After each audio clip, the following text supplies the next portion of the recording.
Sir, we are live now. Sir sir start करें? मैं तो तैयार हूँ। Yes sir, just minute sir, देखें कितने लोग जुड़ रहे हैं। पहले पार्टिसिपेंट्स वेट कर लेते हैं सर, 1 मिनट। हाँ बिल्कुल सर, पहले लोगों को जोड़ लेने दीजिए। लोग एक्सपेक्टेशन के हिसाब से दिख नहीं रहे। हाँ नहीं सर, अभी बढ़ेंगे। नहीं, एक्चुअल में क्या हो रहा है ना, आजकल वीसीएम में जी इतने वीसीएम हो रहे हैं। जी, अब तो मुझे भी कई बार ना वीसीएम लेने से पहले रीअफर्म करना पड़ता है, जो मैंने आपसे भी रीअफर्म किया था। Yes sir, yes sir. हम लोग तो इतनी सब मेहनत करते हैं, अगर पार्टिसिपेंट्स ही नहीं जुड़े तो it is sheer wastage of time. जी जी, अब आप देखिए, अगर मैं अपना 2 घंटा इम्पोर्टेंटली निकालूं और सही निकालने बात के बाद अगर मुझे ऑडियंस, किसी भी ऑडियंस को अब क्या दिखता है, ऑल्टरनेटिव यूट्यूब पे आ जाएगा, रिकॉर्डिंग अपलोड हो जाएगी, यहाँ नहीं देखा तो वहां देख लेंगे, वहां नहीं देखा तो यहाँ देख लेंगे। तो वो ऑल्टरनेटिव की वजह से ना, वो जो एक एसेंस होता है ना किसी चीज का, वो खत्म हो जाता है। सही बात है सर। वो खत्म हो जाता है। पहले क्या होता था, फिजिकल वेबिनार हो रही है, इसमें लोग आ रहे हैं, अगर आप ज्वाइन नहीं करेंगे तो मिस हो गया, जी ज्वाइन नहीं करेंगे तो मिस हो गया। और अभी तो क्या होता है कि लोगों के माइंडसेट में भी होता है, यार यहाँ अगर रह गया किसी वजह से तो यूट्यूब पे आ जाएगा, इस पे आ जाएगा, उस पे आ जाएगा। उनसे अपने को बाहर आना है अब, क्योंकि जब तक किसी चीज का इम्पोर्टेंस फैक्टर, वो इम्पोर्टेंस को बनाए रखना पड़ेगा। सही बात है sir.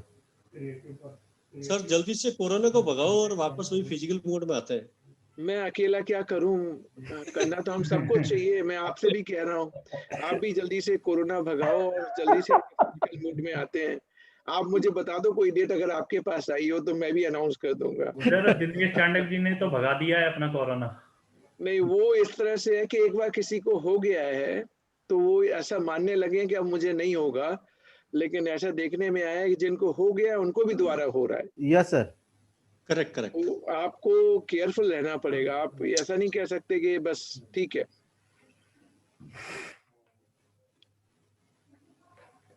I think Dilip ji आप स्टार्ट की तरफ बढ़िए, क्योंकि पार्टिसिपेंट तो भी जुड़ते रहेंगे। ठीक है सर।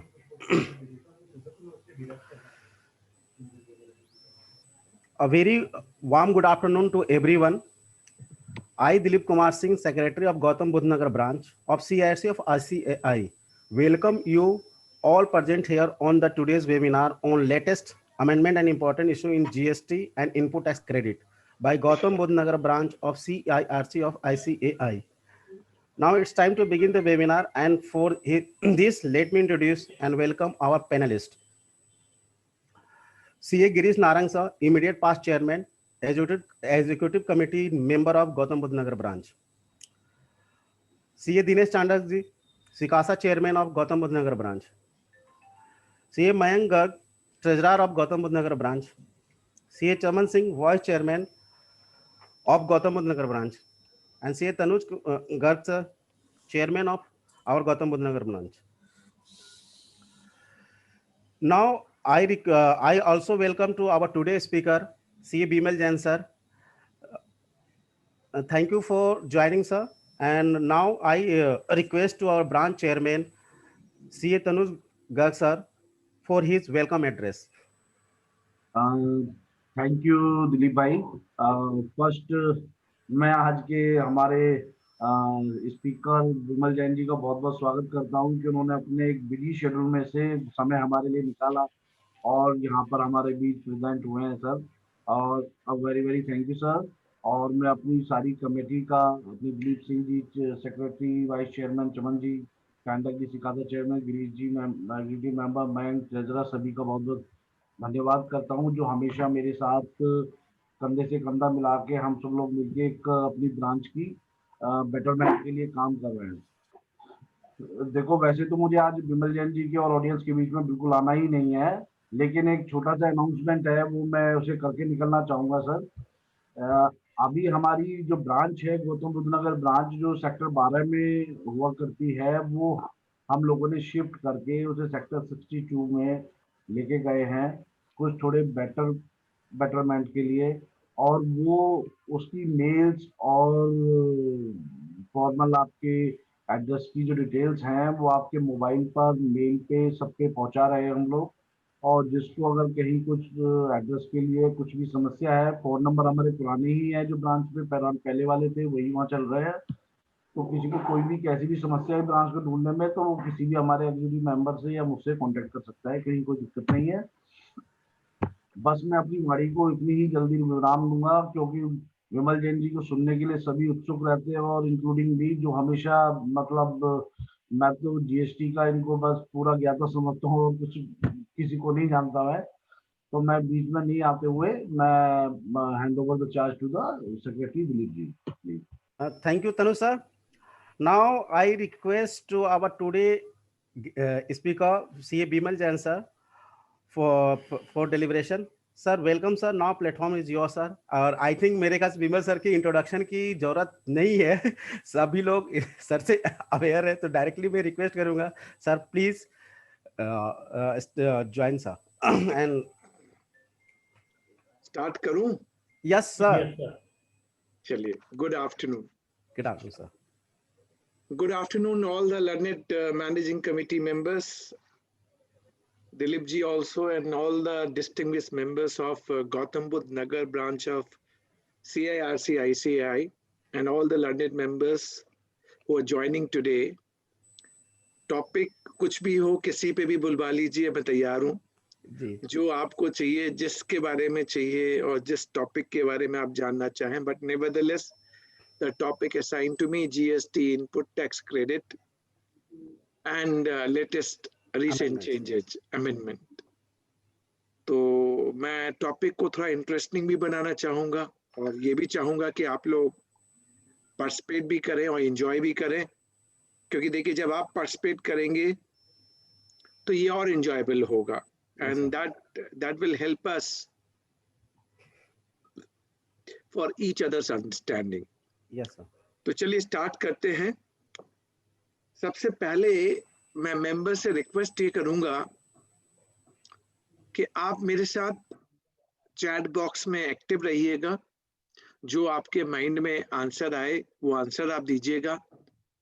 मैं पूरी कोशिश करूंगा चीज आपको समझ में भी आए और हम एक दूसरे के साथ संवाद कर सकें, वार्तालाप कर सके। थोड़े बहुत हिंदी को आज मजबूत करने की कोशिश कर रहा हूँ, तो आपको जहां लगे कि कोई चीज पे हमें आंसर करना है, एक दूसरे से बात करनी है, तो हम सब मिलके करेंगे।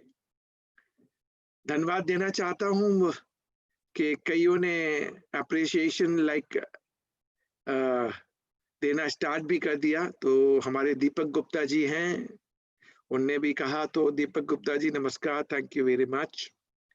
मे भी हमने 10 मिनट का वेट कर लिया है कि लोग ज्वाइन कर रहे होंगे। सो हिमांशु जी बहुत बहुत धन्यवाद आपको भी कि आप लोग अपना कीमती समय निकाल के आज भी टॉपिक पे जुड़े हैं। चलिए इसको इंटरेस्टिंग बनाता हूँ। Just yesterday we had a pre-budget meeting with the Finance Secretary Sri Ajay Bhushan Pandey ji, Ministry of Finance, Government of India। CBDT की टीम और CBIC की टीम दोनों बैठी हुई थी उनके साथ। हम लोग प्री बजट मेमोरेंडम जो यूनियन बजट 1 फरवरी को आएगा उसके ऊपर डिस्कस कर रहे थे। As a PSD chamber of commerce, being chairman of indirect tax committee, हमने अपने ब्रॉडर पर्सपेक्टिव जो हमें लगे कि 10 से 12 इंपॉर्टेंट टॉपिक हैं जिस पे गवर्नमेंट को देखना चाहिए और बजट में सुधार आना चाहिए, उस पे हम डिस्कस कर रहे थे। तो एक टॉपिक जो कल हमने रेवेन्यू सेक्रेटरी के सामने डिस्कस किया वो मैं आपके सामने डिस्कस करता हूँ। आपको भी बड़ा इंटरेस्टिंग और अच्छा लगेगा। टॉपिक भी कुछ ऐसा है जो रिसेंट भी है और बर्निंग भी है, दोनों चीजें हैं उसके अंदर। तो कोशिश करेंगे आप भी समझिए और मैं आपको बताने की पूरी कोशिश करूंगा। आप अपने आंसर्स भी दीजिएगा। कोविड-19 जब हुआ तो आपने देखा the theme of India, country India, हमारी देश की जो विजन है, चाइना को फाइट आउट करने के लिए हमने मेक इन इंडिया को प्रमोट करना स्टार्ट किया कि make in India, vocal for local, local manufacturing होनी चाहिए, make in India, buy in India. China से हमने इंपोर्ट को कर्टेल करना बंद किया, कर्टेल किया। बहुत सा ये इम्पैक्ट हमारे बिजनेस के ऊपर भी दिखा और हम इंडिया में मैन्युफैक्चरिंग बढ़ाना चाहते हैं। तो एक प्रोमिनेंट टॉपिक मैंने रेवेन्यू सेक्रेटरी के सामने रेज किया था, जो मैं आपके सामने रेज कर रहा हूं। टॉपिक है कि मैंने कहा sir, India is now looking at foreign companies to start business in India, put investment in India. आज एक नई खबर भी आई जो मैंने देखी, Samsung now moving from Shanghai China with the investment of 4,852 crore rupees in Noida. So they're moving from China to India. कई बार एज ए प्रोफेशनल हमें समझना भी चाहिए कि हमारी जो बिजनेस अपॉर्चुनिटीज हैं वो कहाँ पे और कैसे डेवलप हो रही है। That will help to prosper and grow. Yesterday when I was talking to Revenue Secretary, I told him, sir, our Honorable Prime Minister wisdom and vision is make in India. And we all are inviting foreign companies to come, put their investment and start doing business in India. But there is one contradictory and contrary GST provision, which is going negative. So he asked me, what is that which I'm referring to?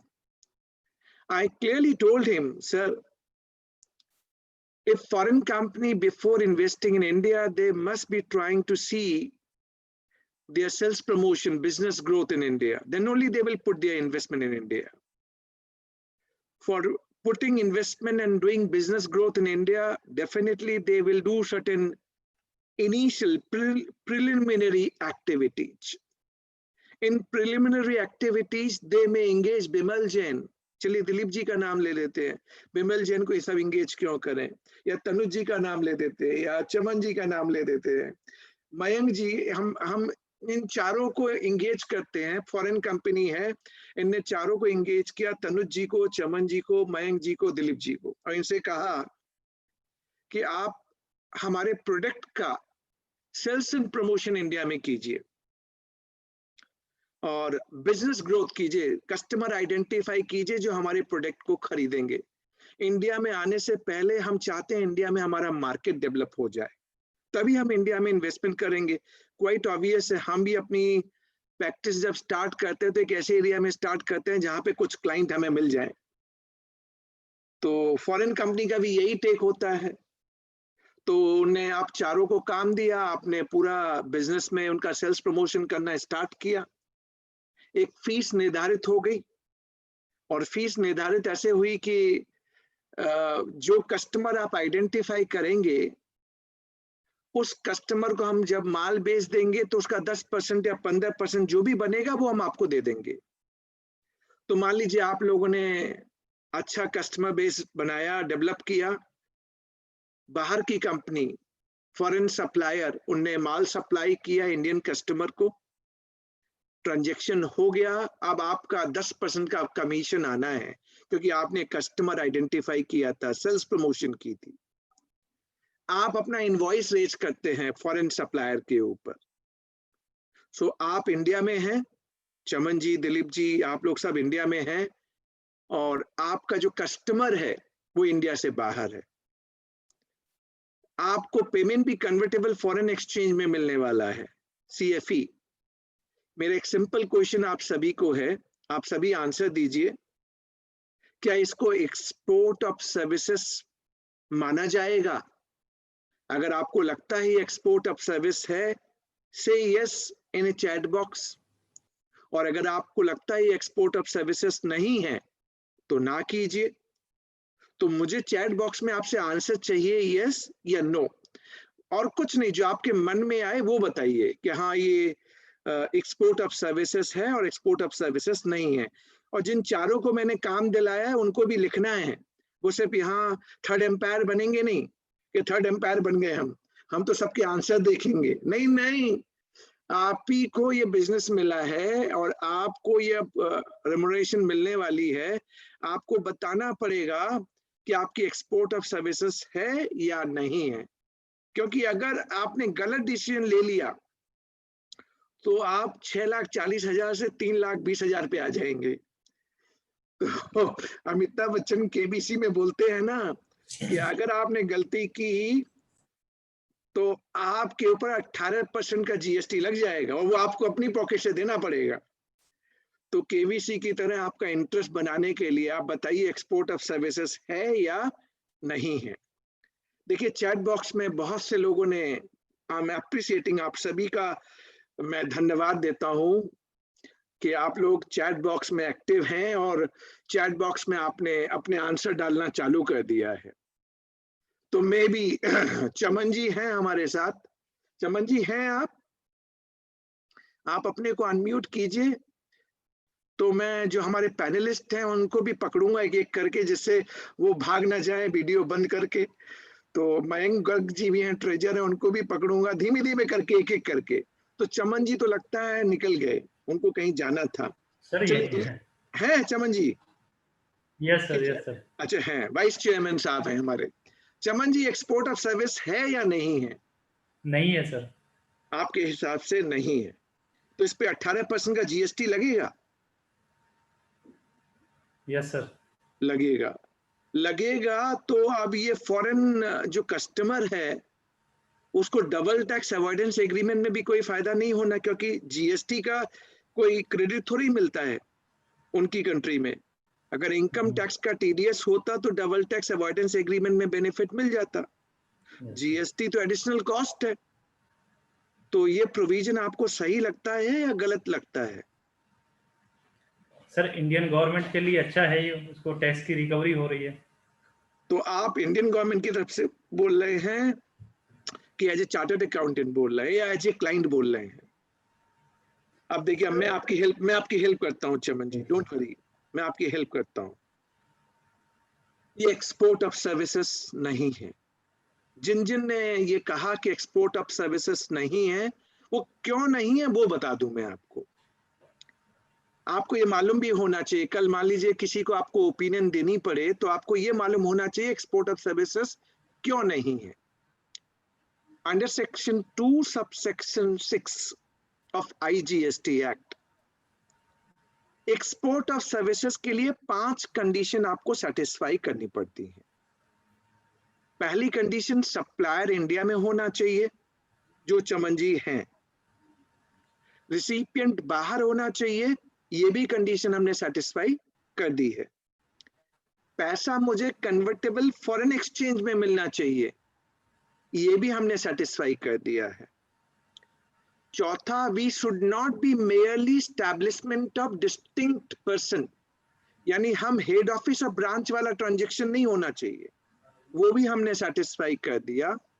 Last condition है service rendered place of supply outside India होनी चाहिए, जो हम satisfy नहीं कर पाए। Section 13 आप चाहें तो ये प्रोविजन भी आप नोट कर लीजिएगा, कल आपको हेल्प करेंगे कि सर ने किस कॉन्टेक्स्ट में किस लॉ को कोट किया था। Section 13 subsection 8 clause B of IGST act, place of supply for intermediary. अब चमन जी का रोल क्या था? फॉरेन सप्लायर बाहर बैठा है, इंडियन कस्टमर, इन दोनों को मिलवाया था। सो चमन जी का रोल था only facilitating, arranging supply of goods और सर्विसेज बिटवीन टू पर्सन, यानी वो बीच में, अभी ये फार्मर लोगों का एजिटेशन चल रहा है ना, कुछ बिचौलिए होते हैं इस एग्रीकल्चर इंडस्ट्री में, अभी उसकी बात नहीं कर रहा, लेकिन समझाने के लिए, intermediary, foreign supplier and Indian customer, इनको हम इंटरमीडियरी बोलते हैं, और इंटरमीडियरी के लिए प्लेस ऑफ सप्लाई जो under section 13 subsection 8 clause B में आती है, उसको बताया गया लोकेशन ऑफ सप्लायर, यानी जो इंडिया है, लोकेशन ऑफ सप्लायर, उनका रजिस्ट्रेशन नोएडा का था, इंडिया, और प्लेस ऑफ सप्लाई भी लोकेशन ऑफ सप्लायर हो गया तो वो भी इंडिया हो गया, यानी ये एक्सपोर्ट ऑफ सर्विस इस वजह से नहीं कहलाई जाएगी। 18% का जीएसटी लगेगा। अब इसमें दूसरा पार्ट जो मैं आपके साथ करूं और सॉल्व करने की भी कोशिश करूं, और आपका भी सहयोग चाहिए, फिर मैं बताऊंगा कि कल मैंने रेवेन्यू सेक्रेटरी साहब से क्या कहा। अब जब रेवेन्यू सेक्रेटरी लेवल पे मैंने इस पॉइंट को रेज किया तो मेरा कंसर्न क्या था मैं ये आपको बताऊंगा, लेकिन आप एक दूसरा पार्ट है उसको भी सॉल्व कीजिए। मान लीजिए हम ट्रांजैक्शन को चेंज कर देते हैं और इस ट्रांजैक्शन में इंडियन कंपनी मारुति पकड़ लेते हैं, मारुति कंपनी ने एक इंटरमीडियरी जो कोरिया में बैठा हुआ है उसको पकड़ा और उससे कहा बॉस आप कोरिया में मेरा मार्केट डेवलप कीजिए, कोरिया में मेरा मार्केट डेवलप कीजिए। तो कोरियन जो इंटरमीडियरी था, जिसको हम कमीशन एजेंट भी कह सकते हैं, बाय व्हाटएवर नेम कॉल, उसने कोरिया में कस्टमर बेस डेवलप किया और सेम टर्म्स 10% देना था। इंडियन कंपनी ने कोरियन कस्टमर को माल सप्लाई कर दिया। उसके बाद कोरियन इंटरमीडियरी ने इंडियन कंपनी मारुति उसको अपना इनवॉइस रेज किया। तो सप्लायर आउटसाइड इंडिया है और recipient Indian company Maruti India है। रिवर्स चार्ज लगेगा क्या on import of services? RCM applicable? बताइए चैट बॉक्स में आप लोग, आरसीएम लगेगा क्या? दीपक गुप्ता जी ने 2 बार लिखा यस।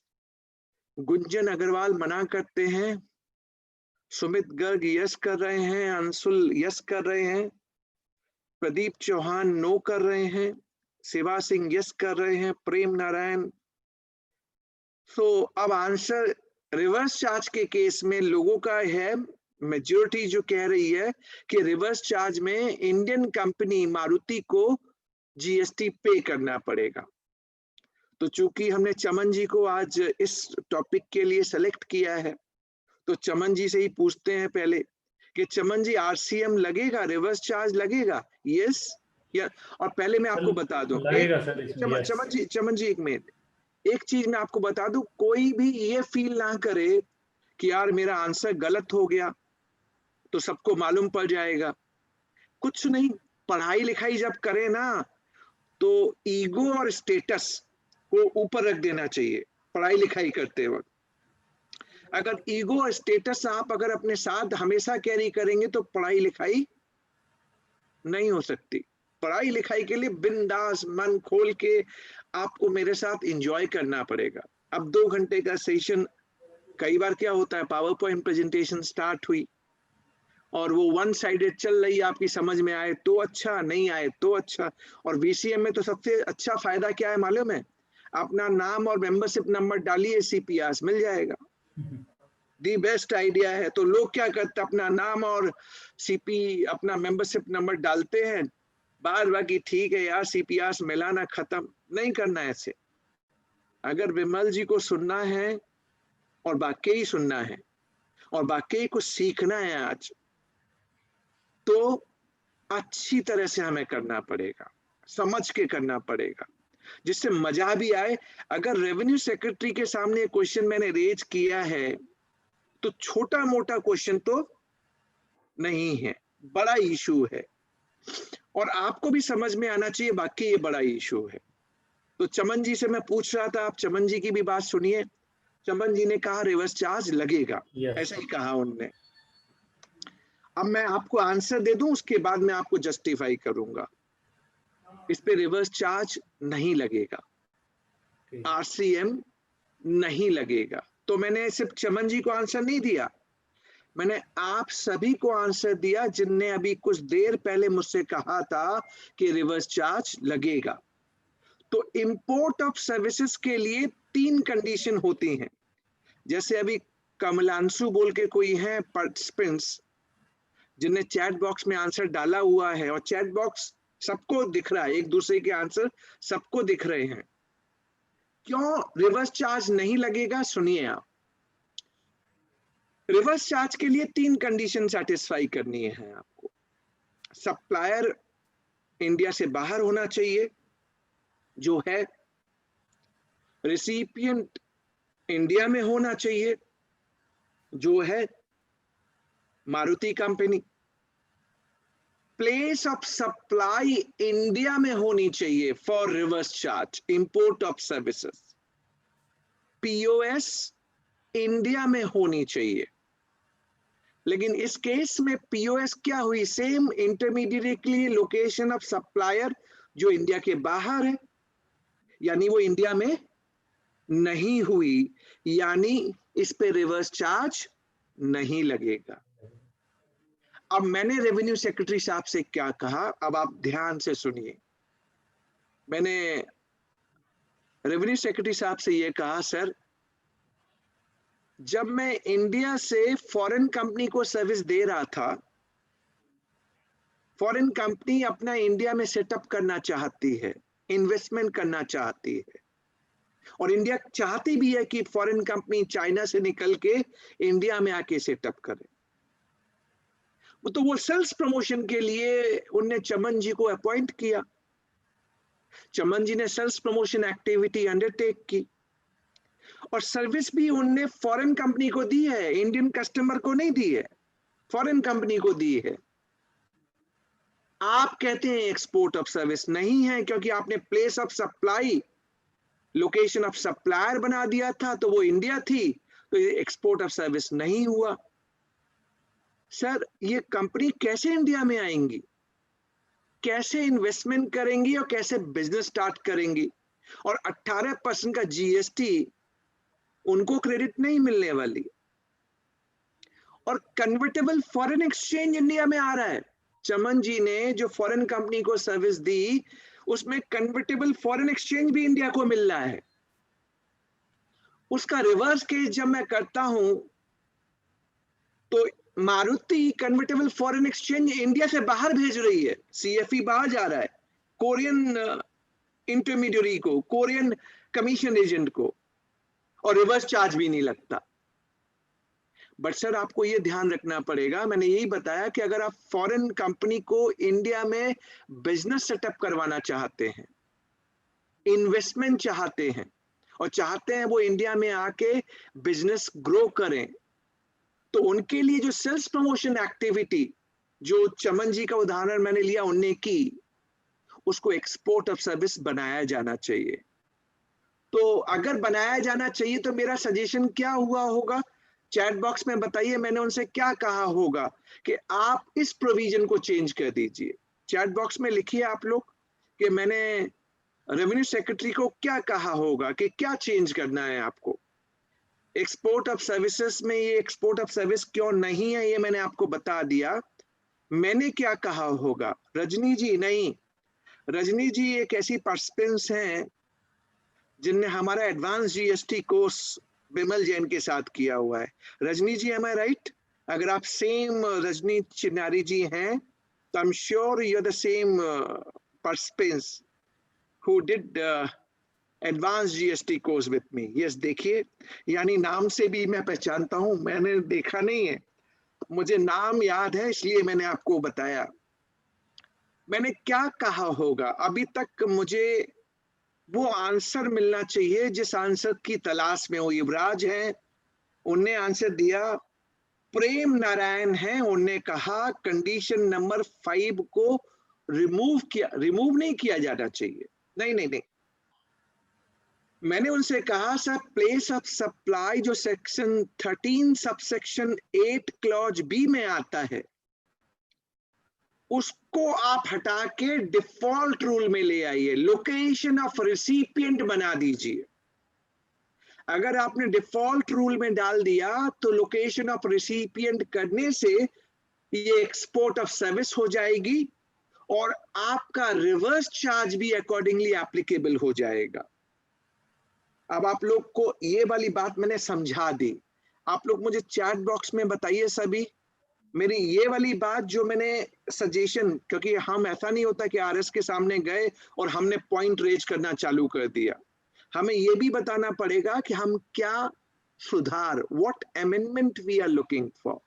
अब आप लोग मुझे चैट बॉक्स में बता दीजिए, मैंने उनसे ये कहा कि 13(8)B को आप चेंज कर दीजिए और इंटरमीडिएट के लिए डिफॉल्ट रूल सेक्शन 13 सबसेक्शन 2 को लगा दीजिए, जहां place of supply location of recipient होगा। अगर ऐसा होता है तो इंडिया से बाहर जब गई सर्विस एक्सपोर्ट हो जाएगी और इंडिया के बाहर से जब आई तो रिवर्स चार्ज लग जाएगा। आप लोग मुझे चैट बॉक्स में बता दीजिए समझ में आया या नहीं। से यस और no, tell me in chat box yes और नो। और सभी बोलेंगे, जितने भी लोग पार्टिसिपेट कर रहे हैं, एंजॉय कर रहे हैं, दे मस्ट राइट कि हाँ हमें समझ में आया। दीपक गुप्ता जी, आपसे भी आंसर मुझे चाहिए। प्रेम नारायण अरोड़ा, ठीक है जी, थैंक यू वेरी मच। तो okay okay, thank you Deepak ji. Smita, thank you very much. So this was the suggestion I gave to the Honorable Revenue Secretary. Now coming to the one more component of this issue, जिस पे कई बार dispute होता है, कई बार problem आती है, कई बार हम उसका आंसर खोजने की कोशिश करते हैं। ये तो मेरा सजेशन था रेवेन्यू सेक्रेटरी को कल जब मैंने प्री बजट मेमोरेंडम पे उनको दिया। एंड क्वाइट लॉजिकल, आप सब एग्री करेंगे कि जब आप फॉरेन कंपनी को इंडिया में लाना चाहते हैं, बिजनेस डालना चाहते हैं, इन्वेस्टमेंट लाना चाहते हैं, कोई फॉरेन कंपनी इस तरह के प्रोविजन को एडमायर नहीं करेगी। दूसरी बात मैं आपसे रेज करूं, इसी टॉपिक में आपको मालूम है कि मैंने कहा एक्सपोर्ट ऑफ सर्विस नहीं है। अगर नहीं है तो जो दूसरा क्वेश्चन बार बार हमसे पूछा जाता है, सर इसको इंट्रा माने या इंटर माने। अगर एक्सपोर्ट ऑफ सर्विस नहीं है तो जीएसटी लगेगा, आप सबने कंक्लूड कर लिया।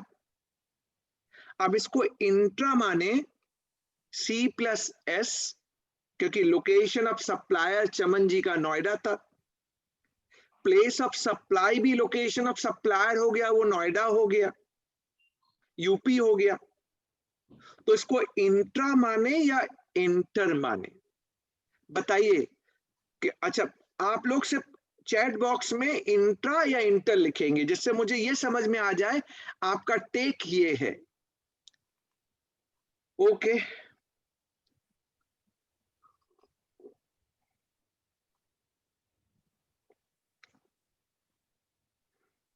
All right.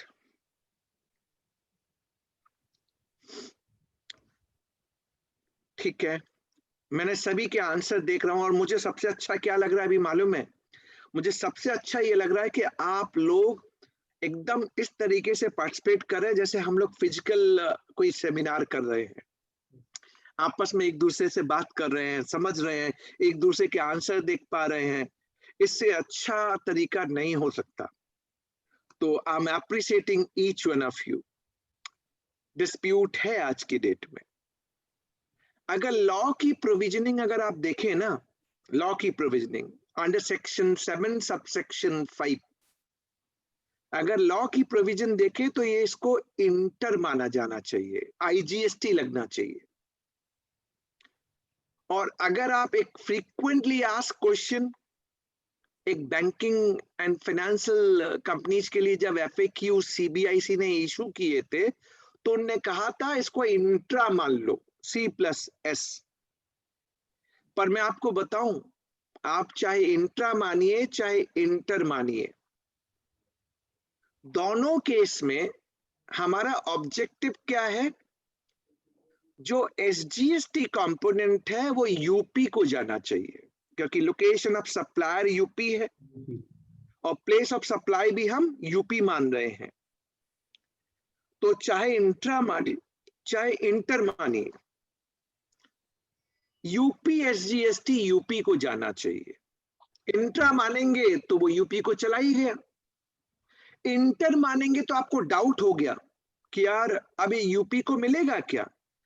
इस ट्रांजैक्शन में जो रिसिपिएंट है वो कस्टमर आउटसाइड इंडिया है, तो कभी आपने अगर जीएसटीआर 1 भरा हो और टैक्स इनवॉइस जनरेट किया हो तो ऐसे केस में हम अदर कंट्रीज डाल देते हैं, अदर कंट्रीज, जिसमें डबल लाइन स्टेट कोड दिखा देते हैं। उसका मतलब इम्प्लाइडली यही मान लिया जाता है जहां भी आपने ये डेटा भरा उसी स्टेट में कंजम्पशन मान लिया जाएगा। So GST accrue to a state where ultimately goods and services are consumed. तो इवन आपने इंटर माना, IGST लगाया, अदर कंट्री सेलेक्ट किया, डबल लाइन सेलेक्ट किया, ये मान लिया जाएगा इम्प्लाइडली कि ये सर्विसेज यूपी में कंज्यूम्ड हुई हैं, यानी यूपी को SGST कंपोनेंट दे दिया जाएगा। लॉ वाइज मेरी रीडिंग है इंटर, FAQ बोलता है इंट्रा, पर मैंने कहा कुछ भी मानो कोई फर्क नहीं पड़ता, मैंने जस्टिफिकेशन आपको दे दिया।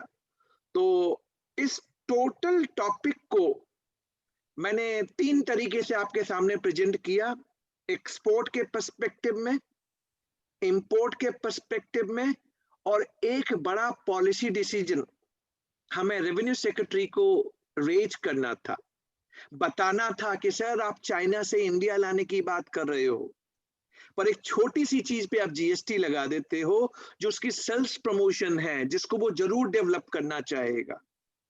यानी एक बहुत बड़ा इशू भी मैंने उनके सामने रेज कर दिया। अब ओवरऑल इस टॉपिक को मैंने समराइज कर दिया। अब आप चैट बॉक्स में मुझे बता दीजिए सबको मेरी बात समझ में आ गई। इफ आ गई तो यस, आ गई तो यस, फिर मैं आगे बढ़ूंगा। ऑल राइट, तो मेरे सभी साथी अब मेरे साथ चल रहे हैं। एक अभी हमारी पर्सनल हम जीएसटी का एक्सपोर्ट कोर्स भी रन कर रहे हैं, उसमें भी ये इशू बड़ा बर्निंग इशू था, तो वहां भी पार्टिसिपेंट्स को मैंने बड़े अच्छे तरीके से समझाया था, आपको भी बहुत अच्छी तरह से मैंने समझाया।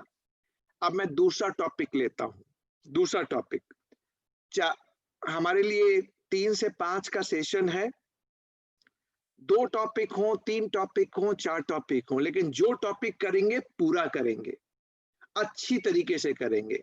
तो अब चमन जी को मैं रिलीव करता हूं, अब कोई दूसरे बंदे पैनलिस्ट में हैं उनको लेता हूं, तो दिलीप जी को लेता हूं। दिलीप जी आप हैं? दिलीप जी आ जाइए, अब आपकी बारी है। Yes sir, I am here sir. अब हॉट सीट पे आप आ जाइए। सर आ गया हॉट सीट पे। अब दिलीप जी को हॉट सीट पे मैंने बैठा दिया है और आप सब मेरे साथी हैं, केबीसी की तरह एंजॉय कीजिए। Yes sir. कि दिलीप जी को हॉट सीट पे बैठाया गया है। तो दूसरा टॉपिक, दूसरी केस स्टडी स्टार्ट करता हूं। दिलीप जी, जब आपसे पूछा जाएगा तब आप उत्तर देंगे और आपके लिए समय सीमा निर्धारित रहेगी, उसी टाइम के अंदर आपको उत्तर देना है। Done sir. आप चाहें तो लाइफलाइन यूज कर सकते हैं। लाइफलाइन में ये ऑडियंस है, ये ऑडियंस आपकी हेल्प करेगी। तो ऑडियंस पहले आंसर नहीं देगी, ऑडियंस तब आंसर देगी जब दिलीप जी बोलेंगे ऑडियंस पोल, हाँ कमलांशु बोले ऑडियंस पोल, तो हमारे पार्टिसिपेंट्स तभी आंसर देंगे जब ऑडियंस पोल को एक्टिवेट किया जाएगा। Yes sir. आई होप सबको मजा आ रहा होगा। पढ़ने का तरीका मैंने बदलने की कोशिश की है, पढ़ाई करने का तरीका बदलने की कोशिश कर रहा हूँ कि कई बार हम लाइटर नोट पे कोई चीज कर रहे होते हैं तो एंजॉय कर रहे होते हैं। तो आई होप जितने पार्टिसिपेंट्स जुड़े हैं उनको मजा आ रहा होगा। They must be liking. Mega ask the expert last में करेंगे, सो मेगा बोल रही है आस्क द एक्सपर्ट बाद में, मुझसे सबसे लास्ट में पूछा जाए। मैं सबसे लास्ट, क्योंकि मैं आंसर सही दूंगा, इम्प्लाइड है। तो पहले हम ऑडियंस पोल करेंगे, उसके बाद 2 ही लाइफ लाइन रहेंगी, audience poll and ask the expert. Audience poll में सारे पार्टिसिपेंट्स आपको आंसर देंगे और आस्क द एक्सपर्ट में मैं दूंगा। ठीक है सर। तो अब आपको मेरा पहला क्वेश्चन, जुलाई 17 से लेके मार्च 18 तक जब जीएसटी आया था, आप सप्लायर हैं, आपने एक इनवॉइस इंट्रा स्टेट की रेज की, इंट्रा स्टेट की, जिसपे C+SGST लगा था, और मैं आपका बायर हूं, रिसिपिएंट। मैंने अपनी बुक्स में क्रेडिट C+S में ले ली, बट दिलीप जी आपके यहाँ गलती हो गई। आप तब काम प्रॉपर तरीके से जीएसटी में देखते नहीं थे। आपके यहाँ एक कोमल काम करती थी, याद है सर मुझे। आपके यहाँ एक कोमल काम करती थी, उसने GSTR1 भरा, और GSTR1 भरते वक्त उसने गलती की, इंट्रा वाली इनवॉइस को इंटर पे चढ़ा दिया। तो GSTR1 में उसने क्या मान लिया, ये इंटर स्टेट इनवॉइस है, तो उसने IGST लगा दिया। अब बिमल जी आपके बायर हैं, अब बिमल जी ने तो करेक्ट क्रेडिट लिया था C+S का, जिसकी इनवॉइस उनके पास है। आपके यहाँ कोमल ने गलती की, कोमल ने इसको इंटर बना दिया। अब मिसमैच खड़ा हो गया। तो GSTR 2A जब हम देख रहे हैं 17-18 का, तो मेरे 2A में दिखता है IGST, जो आपके यहाँ से हुआ है, आपके ऑफिस ने प्रॉब्लम की है, कोमल ने गलती की है। अब सारे लोगों को कोमल के बारे में तो आइडिया होगा, 50-60% लोग कोमल को जानते होंगे। तो कोई अगर कोमल हो तो मुझसे नाराज ना हो, ये लाइटर नोट पे है, समझाने के लिए रखा था हमने। तो अब मेरे 2A में क्रेडिट चलो ठीक है, कमलांशु बोलते हैं आपका फेवरेट नेम है सर, बट क्या करे, इस कोमल ने बहुत फेमस भी कर दिया था। सही बात है। तो मेरे 2A में IGST दिख रहा है, और मैंने क्रेडिट ली है C+S में। अब आपको मेरा क्वेश्चन है दिलीप जी, अब ये क्रेडिट मुझे मिलेगी मेरे 3B में, बायर के 3B में करेक्ट है C+S, बट 2A से मैच नहीं कर रही, और 2A में गलती आपकी वजह से हुई है। क्रेडिट मिलेगी यस या नो? सर देखिए, उस वक्त तक क्रेडिट नहीं मिलेगी, लेकिन जब हम इसके अमेंडमेंट कर देंगे GSTR 1 की सब्सिक्वेंट जो रिटर्न हम फाइल कर रहे हैं, एट दैट टाइम फिर उसके बाद मिल जाएगा सर। अच्छा, दिलीप जी ने एक अच्छा आंसर दिया कि सर अगर इसका अमेंडमेंट कर देंगे GSTR 1 का, यानी इंटर को इंट्रा अगर बना देंगे, और अमेंडमेंट करने के लिए आप टेबल 9 यूज करते हैं जी, अगर आप लोगों को याद हो तो, थोड़ा सा आपकी हेल्प भी कर रहा हूं जिससे आपको समझ में आए। लेकिन एक नियम है GST में, नियम क्या है, उन्होंने कहा है GSTR 1 ओपन एंडेड नहीं है कि आप अमेंडमेंट करते रहेंगे, उन्हें एक टाइम लिमिट बांध दी है। तो 17-18 के लिए last date to amend GSTR 1 था 31 मार्च 2019। वाइड नोटिफिकेशन नंबर 71/2018, 31 मार्च 2019। ये ट्रांजैक्शन अगस्त 2019 में मैंने देखी, रिसिपिएंट बायर ने अगस्त में देखी, और अगस्त में अब सप्लायर दिलीप जी को पकड़ा कि यार क्या तुम करते हो, तुम्हारे ऑफिस ने इंटर चढ़ा दिया इसको, ये इंट्रा का मेरे पास बिल है, ठीक करो। अब ये अगस्त 2019 में ठीक हो सकती है? नो, नहीं हो सकती दिलीप जी, नहीं हो सकती। नहीं। अब सोच लीजिए, आपके पास लाइफलाइन है। ऑडियंस पोल ऑडियंस पोल है। अच्छा, दिलीप जी ने ऑडियंस पोल मांगा है, तो सारे ऑडियंस से मेरी रिक्वेस्ट है, आप बताइए ये 17-18 की ट्रांजैक्शन बियॉन्ड 31 मार्च 2019 आप GSTR 1 को अमेंड कर सकते हैं प्लीज? सो पार्टिसिपेंट्स जितने भी हैं वो यस या नो में अपना आंसर करें। दिलीप जी एक्सपोर्ट पोल लीजिए ना, एक्सपर्ट जी बैठे हैं। नहीं, पहले आपको भी लाइफलाइन यूज करनी नहीं आती।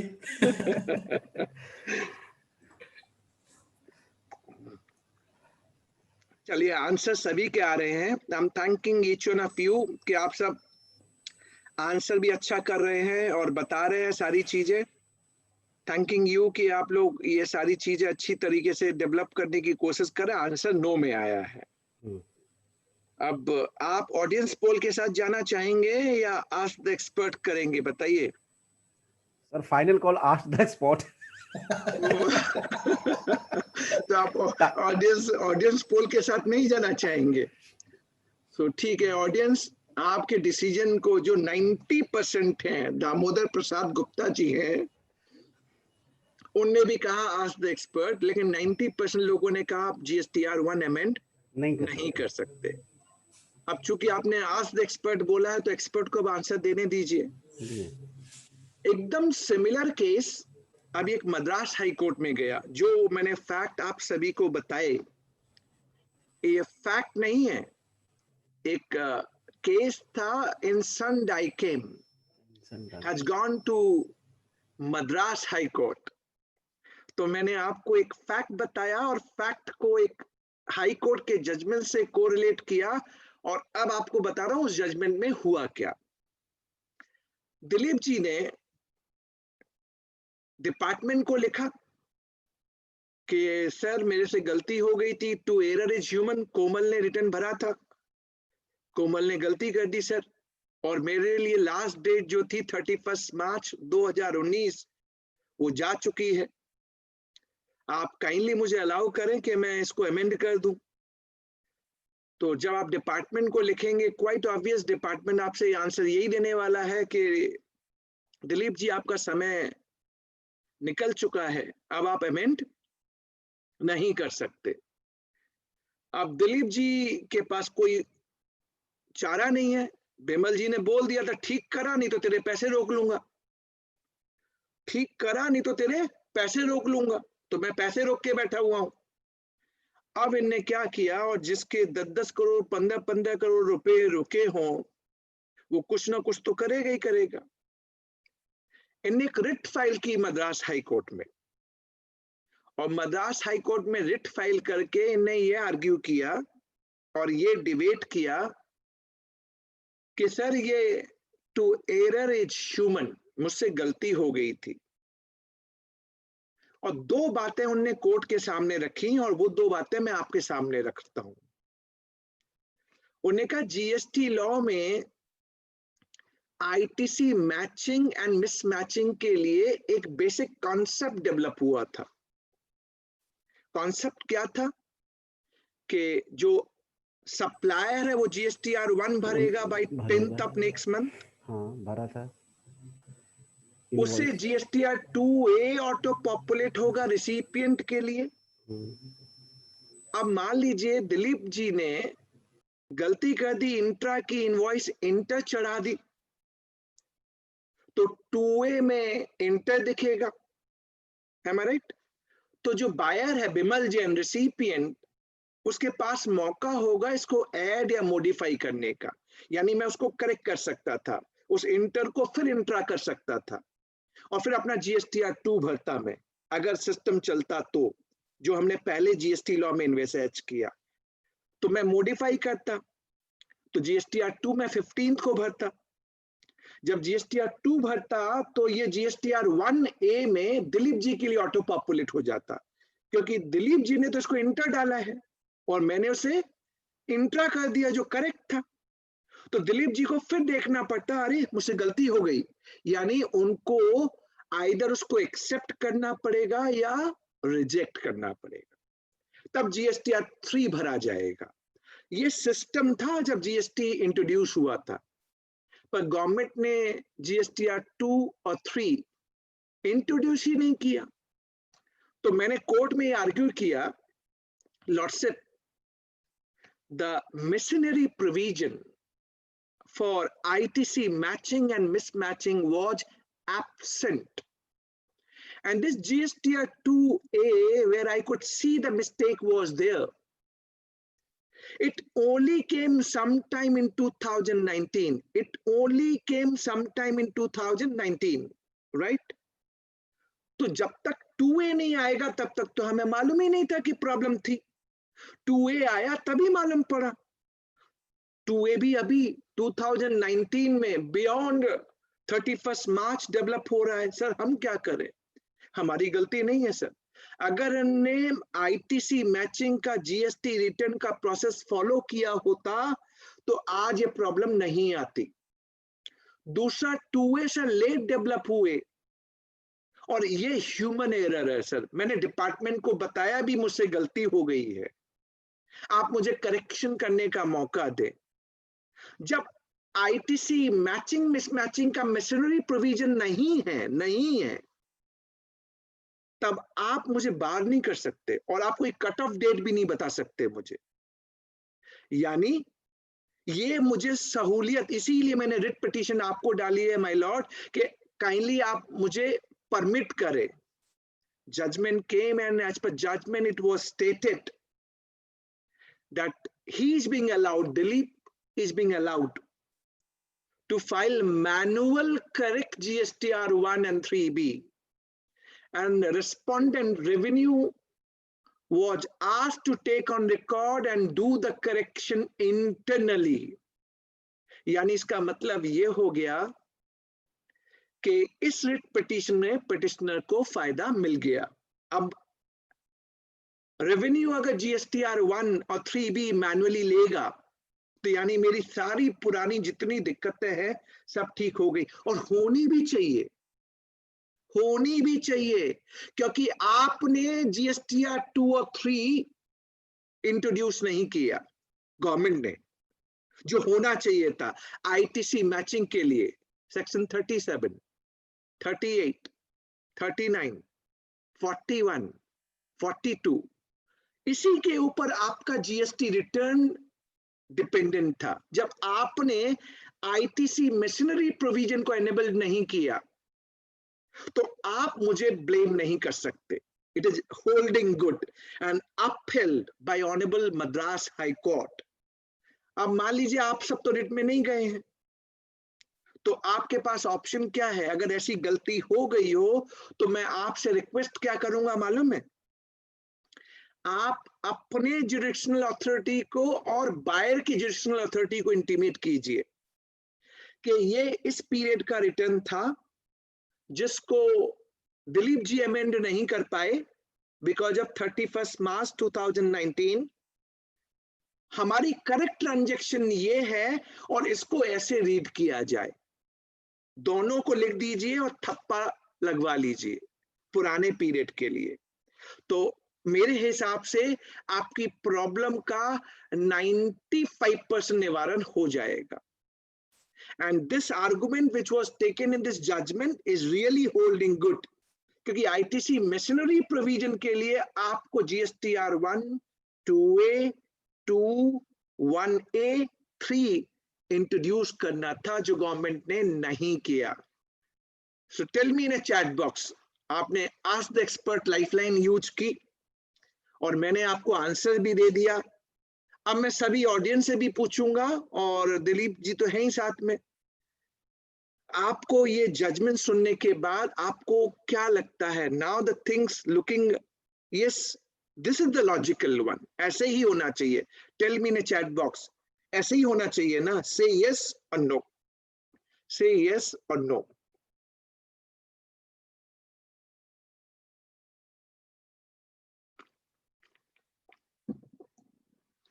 मुझे आप सभी से आंसर चाहिए यस में, कोई इशू नहीं है। ओके अगर डिपार्टमेंट फिजिकल लेटर लेना ना चाहे, एक पार्टिसिपेंट्स थे यहाँ पे, उन्होंने कहा कि सर युवराज सिंह हैं, उन्होंने कहा मैंने डिपार्टमेंट को लेटर देने की कोशिश की, अगर नहीं ले आप स्पीड पोस्ट विद एक्नॉलेजमेंट, जिसको हम बोलते हैं ना एक्नॉलेजमेंट रिसीट के साथ डाल दीजिए। अगर डिपार्टमेंट ना ले तो सो मेगा ने भी अब यस कह दिया है, सबने यस कह दिया, तो यानी आप सब एग्री करते हैं कि इस प्रोसेस को हम फॉलो कर सकते हैं। सो दिलीप जी अब आपको मैंने छुट्टी दे दी। अब दूसरे थैंक यू। लेकिन आप इनाम नहीं जीत पाए, आपने आज तो एक्सपर्ट यूज कर लिया। आपको कुछ करना था चलिए कोई इशू नहीं। ज्योति जैन है, ज्योति जैन बोलती है sir in GSTR1 if we add GST number then CGST SGST is not enabled, and if it is of interstate then how this mistake will occur. See ज्योति मैं आपको एक चीज बताऊं, जब हमने एकदम बिगनिंग में जब स्टार्ट किया ना, आपका यूपी का रजिस्ट्रेशन था और आपने मुझे ये कहा, जो ज्योति कहना चाह रही हैं आप लोग समझने की सब कोशिश कीजिए। सबसे पहले जो ज्योति कहना चाह रही हैं वो ध्यान से सुनिए आप लोग। अगर आप लोग ध्यान से सुनेंगे, समझने की कोशिश करेंगे तो आपको बिल्कुल समझ में आएगा। जैसे आशुतोष सिंह है, उनने भी अभी ऐड करने की कोशिश की। दिलीप भाई, जवाब नहीं दिए। दिलीप भाई आपको ना कोई डिस्टर्ब कर रहे हैं और आप हमें डिस्टर्ब कर रहे हैं, ऐसे नहीं चलेगा। No disturbance. और जो आपको डिस्टर्ब कर रहे हैं ना, उनका चेहरा दिखाइए एक बार हमको, हमें मालूम तो पड़े क्या शैतानी कहाँ से चल रही है, कौन कर रहे हैं शैतानी। दिखाइए चेहरा उनका, दिखाइए, हम चेहरा हम देखना चाहते हैं। चलिए कोई इश्यू नहीं। अब मैं ज्योति और आशुतोष सिंह दो बंदे हैं जिनने बहुत अच्छी बात रखी है, आप लोग पहले ध्यान से सुनिए। ज्योति और आशुतोष क्या कहते हैं कि सर अगर मैंने इंटरस्टेट सेल की है, पहले आप ये सोचिए, आपने इंट्रा को इंटर में अपलोड किया है, इंट्रा को इंटर में अपलोड किया है। ज्योति और आशुतोष ध्यान से सुनिएगा। आप लोग आंसर क्या दे रहे हैं? आप लोग आंसर दे रहे हैं सर अगर ये इंटर की इनवॉइस होती तब की बात। जैसे आपने आशुतोष ने कहा there will be no mismatch as and when GSTR1 will be filed will be based on GS TIN number, GS TIN number, and GS TIN will be of intrastate, then it will be default C+H and not IGST. तो आप दोनों के साथ मैं औरों को भी involve कर लूं। See, try to understand there's one provision 10(1)(b) of IGST Act जहां पे bill to ship to model होता है, bill to ship to model. So आपने जिस ट्रांजैक्शन को पिक किया, आई डू एग्री, ये जो फील्ड है जिसमें ये रिस्ट्रिक्ट करता है, ये एडवांस हुई थी लेटर स्टेज में, पहले कुछ नहीं था। 17-18 की बात कर रहा हूं। ज्योति एंड आशुतोष, आप दोनों का नाम में अगर 2-3 बार ले रहा हूं तो इसका पर्पज ये है कि आपने क्वेश्चन रेज किया। शुरू में ऐसी कोई कंडीशन नहीं थी, ओपन एंडेड था। बाद में इनने इसको रिस्ट्रिक्ट करना स्टार्ट किया कि अगर यूपी वाला दिल्ली को बेच रहा है तो वो हर हाल में इंटरस्टेट सेल होगी।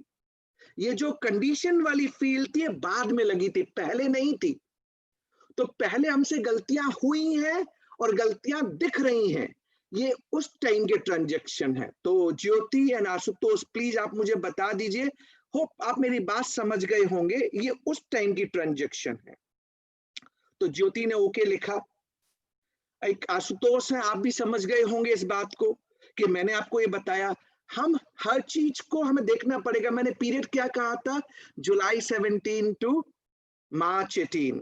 तब ऐसे 2A भी नहीं था उस टाइम पे, नहीं था ना, यही मैंने समझाया। चलिए अब इसका दूसरा पार्ट करते हैं और बड़ा इंटरेस्टिंग पार्ट करते हैं।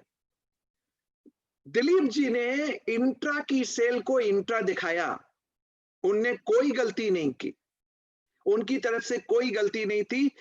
इंट्रा की इनवॉइस थी, इंट्रा ही अपलोड किया GSTR1 में, और 2A में भी C+H दिखा रहा है। अब गलती कर दी है विमल जैन जी के यहाँ पे, रिसिपिएंट के यहाँ पे।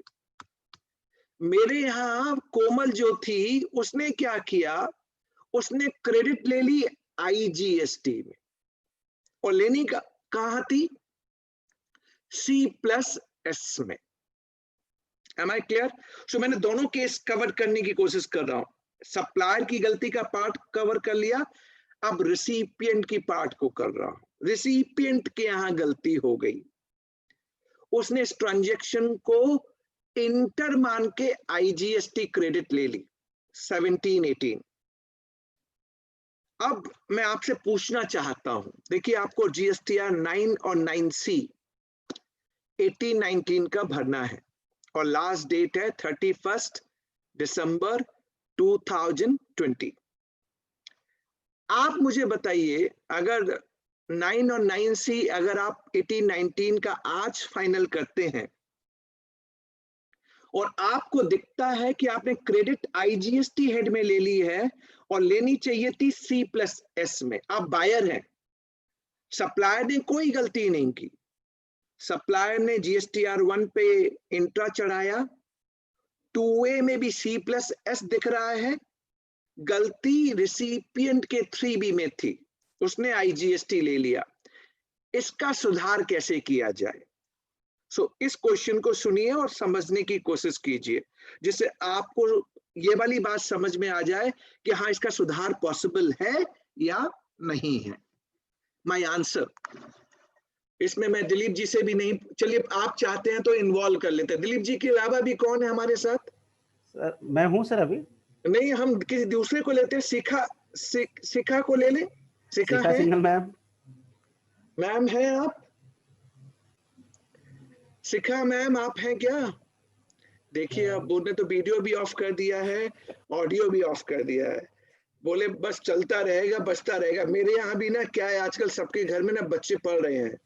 अभी बच्चों की पढ़ाई कैसी चल रही होती है, मैक्सिमम लोगों की बच्चों की पढ़ाई कैसी चल रही होती है, टीचर पढ़ा रहे हैं, उनका वीडियो ऑन है और ऑडियो या वीडियो ऑफ ऑडियो ऑफ बस चल रहा है, लेकिन बच्चे नहीं है वहां पे। मैडम पढ़ाई जा रही है एक तरफ से, दपक दपक दपक दपक दपक दपक। चलिए कोई इश्यू नहीं। कोई दूसरे और कोई हो तो किसी को ले। दिनेश चांडक जी है? दिनेश चांडक जी आप हैं क्या? Yes yes yes. तो आपको ले लूं? हाँ ले लीजिए। चलिए, तो दिनेश चांडक जी भी एकदम डिलाइटेड है। आप बताइए दिनेश चांडक जी, अगर आप रिसिपिएंट हैं और आप 18-19 का जीएसटीआर 9 और 9C भर रहे हैं और गलती आपसे हो गई है, आपने आईजीएसटी में क्रेडिट ले लिया था और लेना चाहिए था C+S में, यानी आपके सप्लायर ने तो सारे काम सही किए हैं, 1 में सही चढ़ाया, 2A में भी C+S दिख रहा है, पर आपने 3B में आईजीएसटी ले लिया था। अब 9 और 9C आप 18-19 का फाइनल कर रहे हैं। मुझे बताइए इसको ठीक करने के लिए आप क्या करेंगे? What you are going to do? भावना करेंगे इस प्रॉब्लम का, आपकी प्रॉब्लम का भी निवारण करेंगे। आप पहले इस प्रॉब्लम का निवारण कीजिए मेरे साथ। पहले मैंने दिनेश से पूछा है, दिनेश को आंसर करने दीजिए। अगर दिनेश आंसर नहीं दे पाया तो मैं आस्क द ऑडियंस पोल लूंगा, फिर नहीं तो मैं आपको आंसर दूंगा ही दूंगा, आस्क द एक्सपर्ट। तो क्या करें दिनेश जी? सर इसमें ये है कि एक तो जो लायबिलिटी हमें निकलेगी, जो मैंने गलत ले लिया है उसको पेड करना पड़ेगा और 3B में चेंज करके नेक्स्ट ईयर उसका एडजस्टमेंट लेना पड़ेगा। तो 2 क्वेश्चन मैं आपसे करता हूं। जो लायबिलिटी आपने जो क्रेडिट आपने गलत लिया उसको आपको रिवर्स करना पड़ेगा, आपने कहा। करेक्ट। अलॉन्ग विथ इंटरेस्ट, क्योंकि गलत लिया था ना आपने और आपने उसको यूटिलाइज भी कर लिया है, तो इंटरेस्ट भी देंगे आप। यस। नीतू है, कोई नीतू ने कहा कि इंटरेस्ट भी लगेगा, तो मैं आपका आंसर ये मान लेता हूं रिवर्स करना पड़ेगा और वो भी इंटरेस्ट के साथ। करेक्ट। और फिर आप करेक्ट हेड में लेंगे C+S में, am I right? करेक्ट। जब आप करेक्ट हेड में लेंगे C+S में तो टाइम लिमिट की बात नहीं आएगी सेक्शन 16 सबसेक्शन 4 की, कि 18-19 की क्रेडिट लेने का लास्ट डेट 20th अक्टूबर 2019 होगी एज पर सेक्शन 16 सबसेक्शन 4। तो वहां वो प्रॉब्लम नहीं आएगी। वो ब्रेक करना पड़ेगा सर कि जो ऑलरेडी मैंने जो लिया है उसमें उसको वैसे बताना पड़ेगा कि नेक्स्ट ईयर की वो मैंने रिवर्स किया है। किसको बताएंगे? 3B में। अरे सर 3B में कौन देखने वाला है और कौन सुनने वाला है?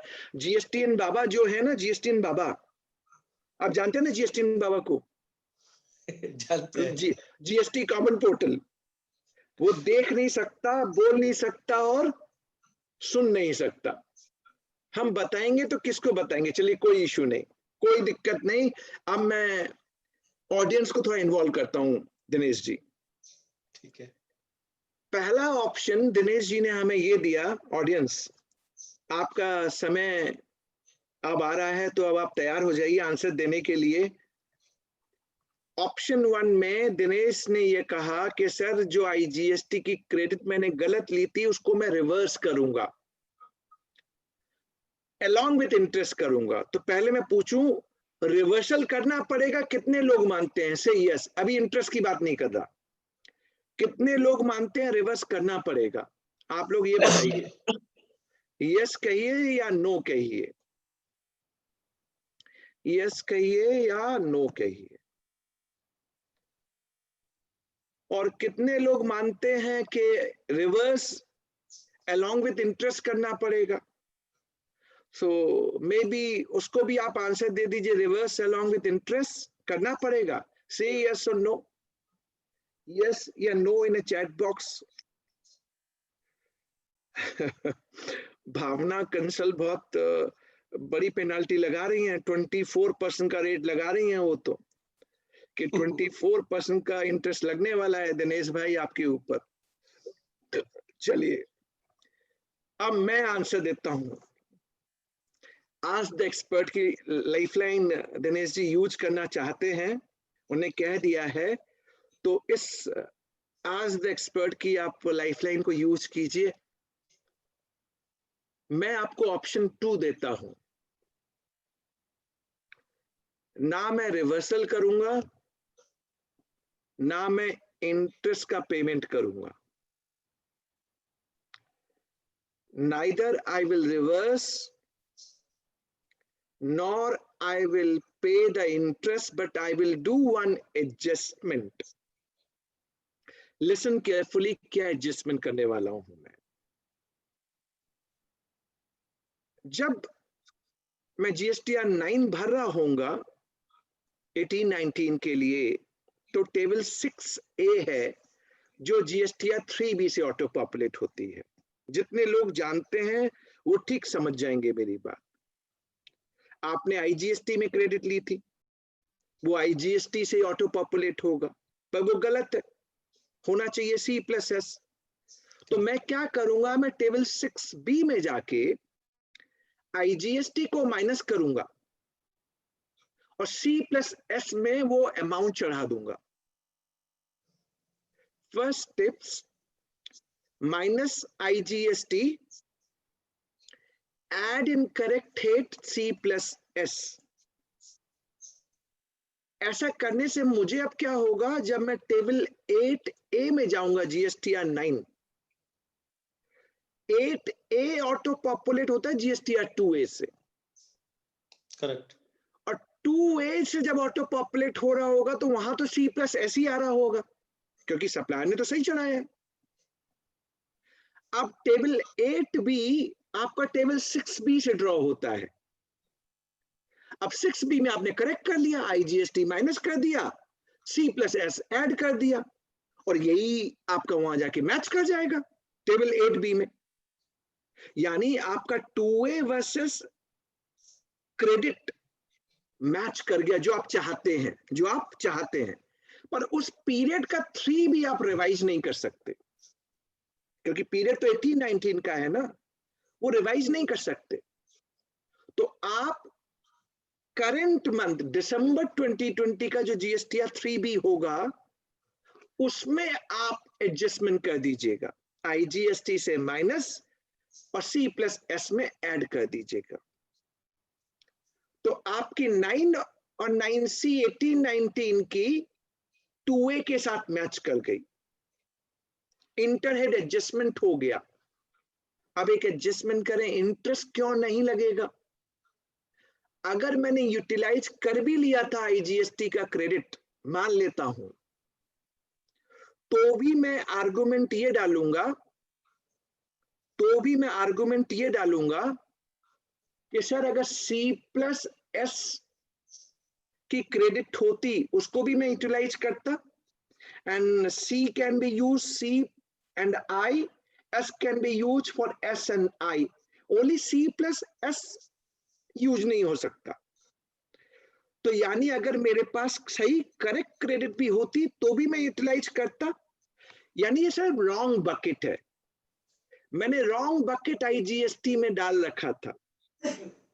ये अगर करेक्ट में होता तो भी मुझे यूटिलाइजेशन मिलता। ये वो क्रेडिट नहीं है कि जो मुझे नहीं मिलनी चाहिए फिर भी मैंने ले ली, ये वो क्रेडिट है जो मुझे मिलती बट रॉन्ग बकेट में आ गई है। यानी ये रॉन्ग क्रेडिट, एक बोलते ना wrong credit availed and utilised, ये वो क्रेडिट नहीं है, ये तो रॉन्ग बकेट में चली गई है क्रेडिट, एलिजिबल थी। इंटरेस्ट की लायबिलिटी तभी बनती है जब आप कोई ऐसी क्रेडिट लें जो आपको मिलनी ही नहीं चाहिए और उसको आप यूटिलाइज कर लें। ये तो क्रेडिट आपको मिलनी थी, बस सिर्फ रॉन्ग बकेट में चली गई है।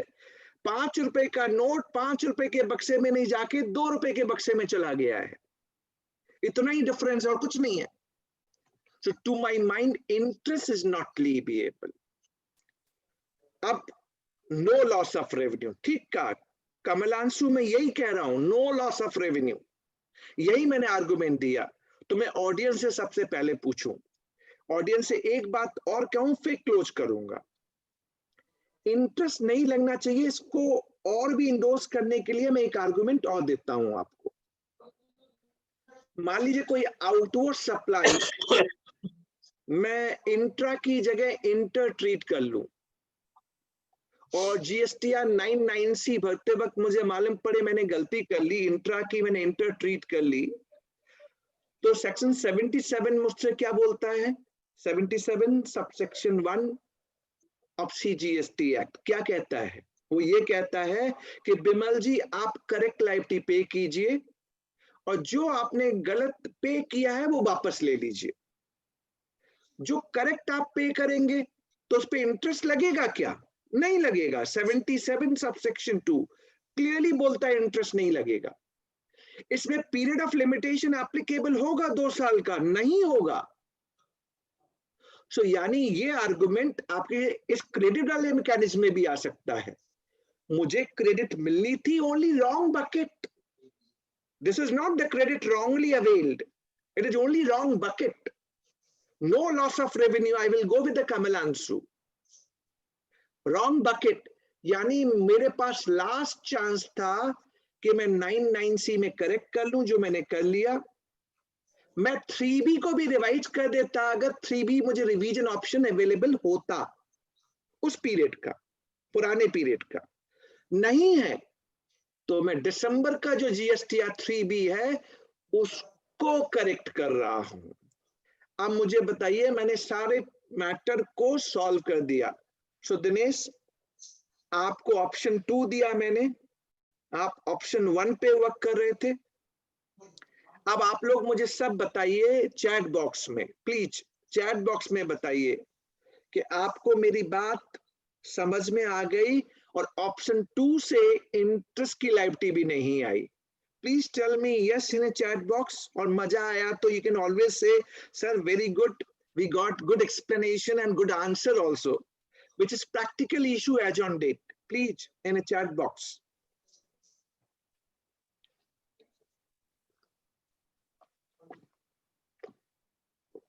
All right, so very rare to listen live Bimal ji. तो दीपक जी आपके सामने हूं, एक कोई हमारे सुमित कोई है बंदा जो,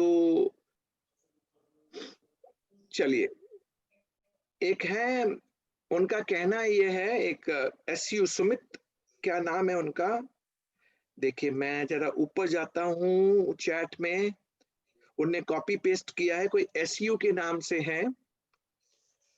एज पर प्रेस रिलीज,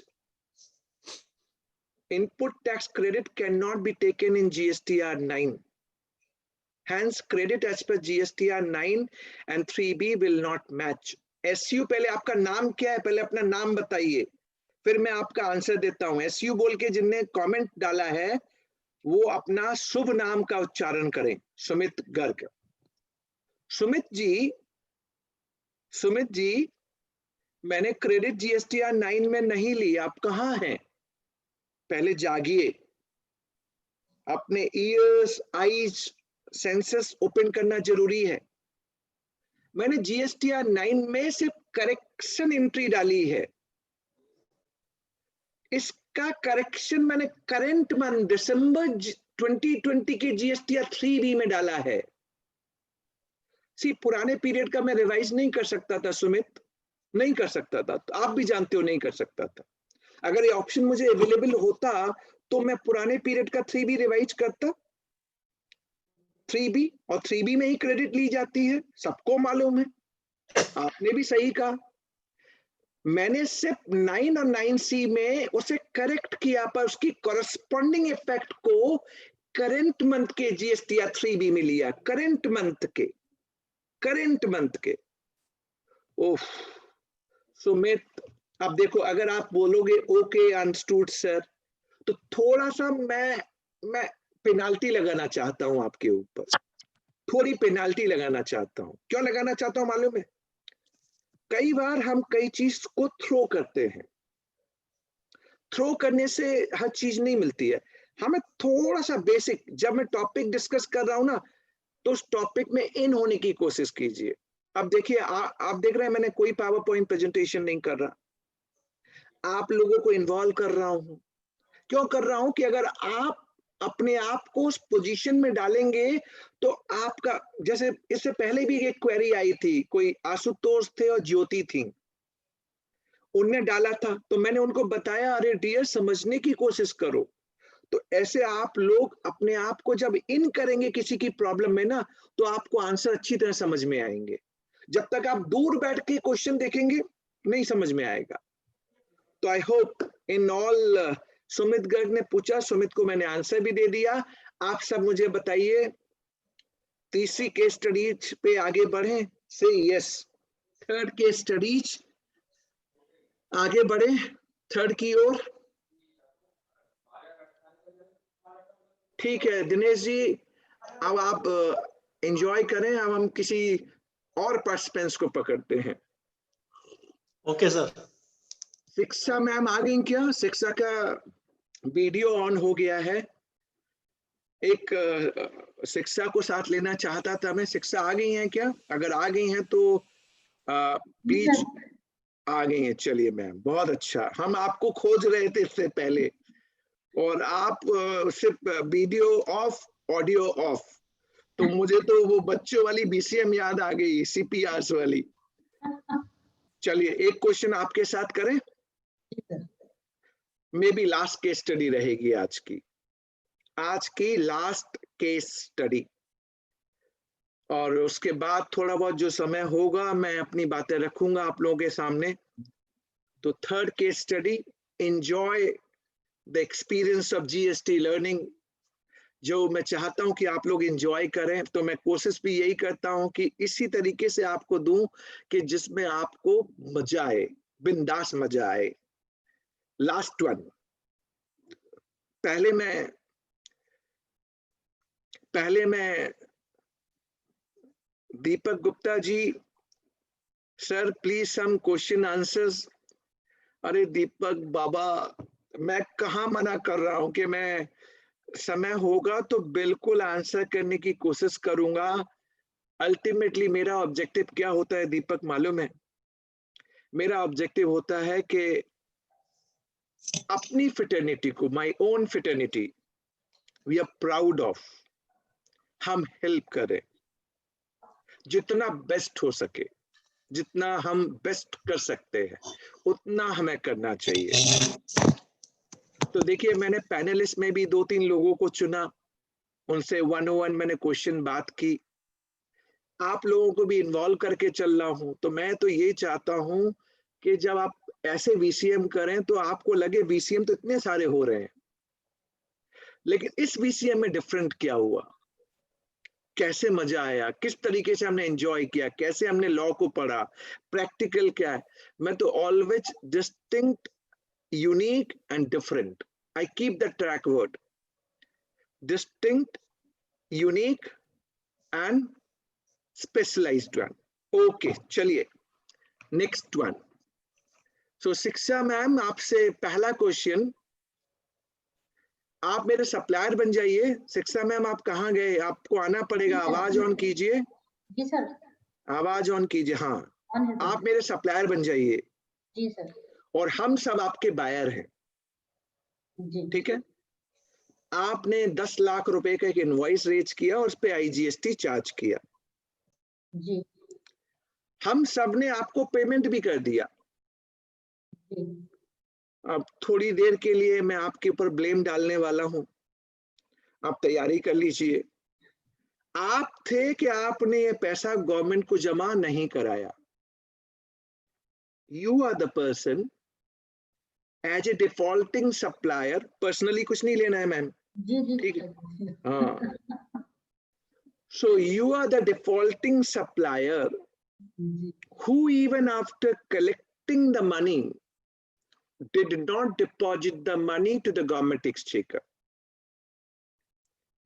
तो आपने पैसा जमा नहीं कराया। सो आपसे मेरा एक सिंपल क्वेश्चन है,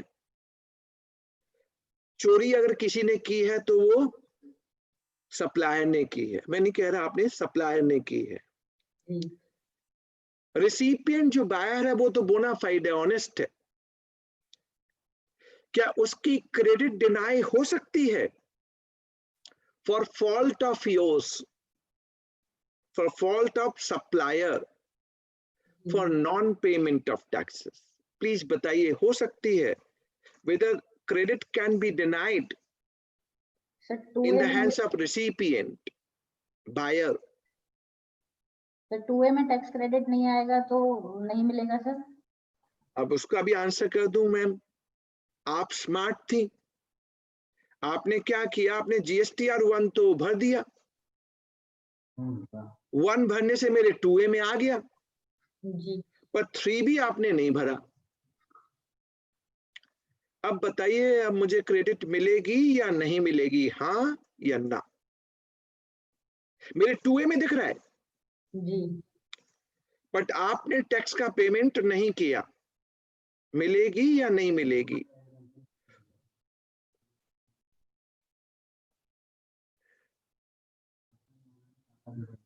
मिलेगी नहीं मिलेगी?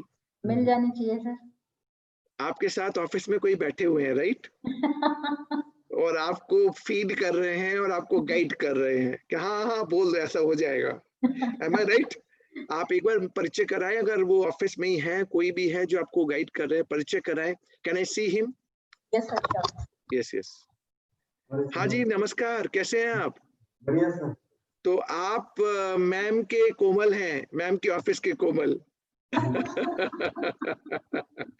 नहीं, कोमल एक टैग, एक हमने आर्टिफिशियल नेम क्रिएट किया था, आप अदरवाइज ना समझें।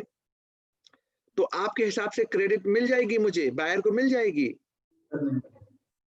पर आप मुझे एक चीज बताइए, गवर्नमेंट को तो ये पैसा मिला नहीं मिला ना? नहीं मिला। तो गवर्नमेंट ये कह रही है, बिमल जी जब ये पैसा मुझे मिला ही नहीं तो मैं क्रेडिट क्यों दूं बायर को? लेकिन हम उस चीज को जस्टिफाई करेंगे ना, क्योंकि हम सारा ऑलरेडी पेमेंट कर चुके हैं, तो हमारे पास उसका इनवॉइस है और जो उसका सिग्नेचर किया हुआ है, तो इस पे गवर्नमेंट नोटिस जरूर जारी करेगा, लेकिन हमारे पास एविडेंस के तौर पे तो पूरा पेमेंट हमने कर दिया। हमें जस्टिफाई करना पड़ेगा कि एक्चुअल में हमने पूरा पेमेंट किया है और हमारे पास पक्का इनवॉइस है उसका, तो हमें वो तो बिल्कुल आपने ठीक कहा। अगर आप ऑडियंस का जो व्यू देखेंगे ना, जो चैट बॉक्स में आ रहा होगा, तो कई बोलते हैं क्रेडिट नहीं मिलेगा, कई बोलते हैं सर बहुत डिस्प्यूटेड पॉइंट है सर, कई बोलेंगे सर बायर को क्यों पकड़ते हैं, सप्लायर चोर है, सप्लायर को पकड़ो, सप्लायर ने पैसा खा लिया, एम आई राइट? सप्लायर को पकड़ो। गवर्नमेंट बोलती है मुझे क्या लेना देना यार, जब तक मुझे पैसा नहीं मिला मैं तो क्रेडिट नहीं दूंगा। समझ गए ना आप? अच्छा, अब ऑडियंस के चूंकि डिसीजन भी आ गए हैं, तो ऑडियंस से आप पोल लेने की जरूरत नहीं है, लेकिन फिर भी मैं अपने हेल्प के लिए एक बार ऑडियंस पोल ले लेता हूं। How many of you believe that credit is available? Please tell me. Kalpesh Mehta ji, please, credit मिलेगी? कितने लोग कहते हैं यस और कितने लोग कहते हैं नो?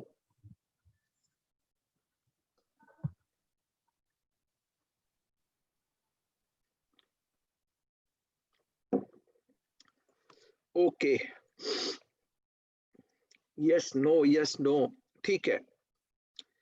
कई बंदे यस कर रहे हैं, कई बंदे नो कर रहे हैं। अब मैं आपको आंसर देता हूं, अब आंसर सुनिए आप लोग मेरा। As per section 16 subsection 2, there are 4 conditions to avail ITC. 4 conditions to avail ITC, input tax credit. First condition, as a buyer, as a recipient, I should have tax invoice, which I'm having.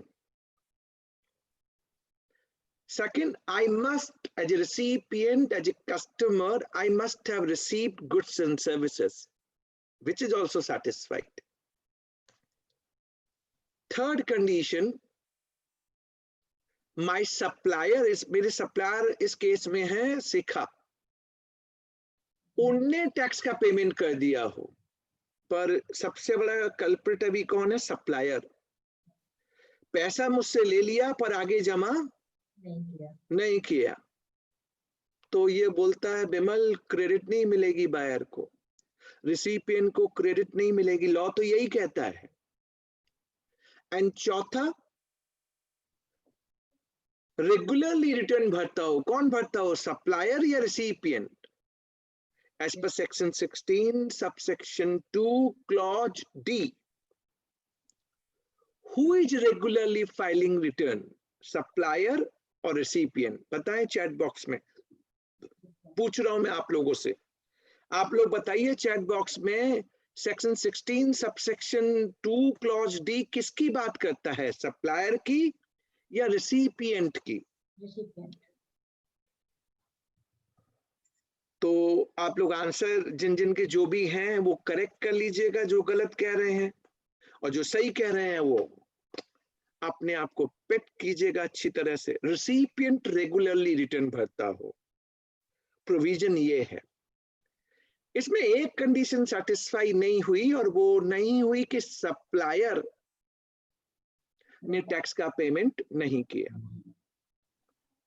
तो मैं पहले अपना answer दे दूं और फिर आपको justify करूंगा कि मेरे आंसर जो मैंने दिया उसकी जस्टिफिकेशन क्या है। My answer is credit can't be denied in the hands of recipient and buyer for fault of supplier of non-payment of taxes. अगर सप्लायर ने गलती की है नॉन पेमेंट की, उसकी वजह से आप रिसिपिएंट की क्रेडिट को डिनाई नहीं कर सकते। अब जस्टिफिकेशन में देना स्टार्ट करता हूं। जस्टिफिकेशन आप ध्यान से सुनिए। The justification will help you to build up your case and your understanding. Argument number 1, pre GST में भी ये डिस्प्यूट होता था कि सप्लायर टैक्स का पेमेंट जमा नहीं करता था, तो क्या रिसिपिएंट की क्रेडिट को डिनाई कर दिया जाए? एक ऐसा केस सेंट्रल एक्साइज में जहां सैंडविच क्रेडिट मिलता था, सुप्रीम कोर्ट तक पहुंचा। In the case of KK industries, उस केस में honourable apex court, supreme court has held credit can't be denied in the hands of recipient for the fault of supplier of non-payment of taxes. Supreme Court judgment. VAT के provision में आ जाइए, pre GST. Delhi VAT में Delhi high court का एक judgement है, किसी participants ने लिखा भी था, एराइज इंडिया लिमिटेड का। उसमें भी ये डिसीजन आया कि credit can't be denied to the recipient, can't be denied for the fault of supplier of non-payment of taxes. SLP file हुई सुप्रीम कोर्ट में अगेंस्ट दिस जजमेंट, रेवेन्यू ने SLP file की, which got dismissed. Nothing was discussed on merit but got dismissed. So adjourn date from Delhi High Court favoring recipient and buyer, credit can't be denied. और VAT में तो कई सारे judgment हैं, Punjab and Haryana high court, Allahabad high court, Rajasthan high court, Madras high court, except एक Bombay high court का एक judgement है वैट रेजीम का, जिसमें उन्होंने कहा था credit can be denied to the recipient for the fault of supplier of non payment of taxes. उसके अगेंस्ट में अनफॉर्चुनेटली SLP भी फाइल हुई सुप्रीम कोर्ट में, but that supreme court SLP got dismissed. यानी एक यही जजमेंट है जो टैक्स पेयर के अगेंस्ट में है, otherwise central excise supreme court judgement, that all other high court judgement in favour of a taxpayer. तो प्री GST की पोजीशन मैंने आपको बता दी। Second position, even GST regime में रिट फाइल हो गई है for section 16 subsection 2 and clause C that this credit should not be denied to the recipient. And let me tell you the legal and logical argument. मैं अपनी तरफ से आपको बताने की कोशिश कर रहा हूं और आप अच्छी तरह से सुनिए। मेरे हिसाब से क्रेडिट क्यों मिलनी चाहिए। प्रदीप भारद्वाज हैं कोई, उनने पूछा व्हाट इज SLP, तो पार्टिसिपेंट्स कोई हेल्प कीजिए आप। SLP की फुल डेफिनेशन क्या होती है एक बार प्रदीप भारद्वाज जी को बताइए, तब तक मैं अपना एक्सप्लेनेशन दूंगा। ओह, युवराज ने कहा स्पेशल लीव पिटीशन। सो प्रदीप भारद्वाज देखिए, आपके साथी आपको आंसर दे रहे हैं। SLP का मतलब होता है special leave petition. All right, not an issue. अब मैं आपको बताता हूं क्या आर्गुमेंट है लीगल एंड लॉजिकल। ध्यान से सुनिए दिस आर्गुमेंट, एक अकेले एक आर्गुमेंट को सुनने के बाद आप सब मेरी बात से सहमत हो जाएंगे कि क्रेडिट मिलनी चाहिए। अब आप सुनिए क्या है। For the period all right, कोई इशू नहीं। मैंने एक क्वेश्चन डाला पूरा का पूरा, ओके BH, कोई इशू नहीं। चलिए special permission to be heard, not an issue. मैं ज्यादा डिबेट में नहीं जाना चाहता, लिसन केयरफुली नाउ। मेरा आर्गुमेंट क्या होगा, मैं ये कहूंगा लॉर्डशिप, मैडम शिखा सिंघल ने GSTR 1 तो भर दिया था और मेरे 2A में भी आ रहा था, पर अब मैं कोर्ट में जाके ये बोलूंगा लॉर्डशिप, पर मुझे क्या मालूम था as a buyer, as a recipient, कि मैडम शिखा ने 3B नहीं भरा है। पॉइंट में ये बोलूंगा कोर्ट में, लॉर्डशिप ये 2A जिसकी बात हो रही है ये आया ही 2019 में, और पहले तो ये मालूम ही नहीं पड़ता था कि मेरे सप्लायर ने टैक्स का पेमेंट कर दिया है, ये स्टेटस नहीं दिखता था उसमें। बाद में आना चालू हुआ कि सप्लायर ने टैक्स का पेमेंट किया है या नहीं किया। माय लॉर्ड, आप मुझे ये बताइए as a bona fide recipient buyer, मेरे पास 2A नहीं था और मुझे नहीं मालूम था कि मेरा सप्लायर चोर है, उसने टैक्स का पेमेंट नहीं किया। ये 2A आया ही लॉर्डशिप 2019 में, और पहले तो स्टेटस मालूम ही नहीं पड़ता था कि सप्लायर 3B भर भी रहा है या नहीं भर रहा।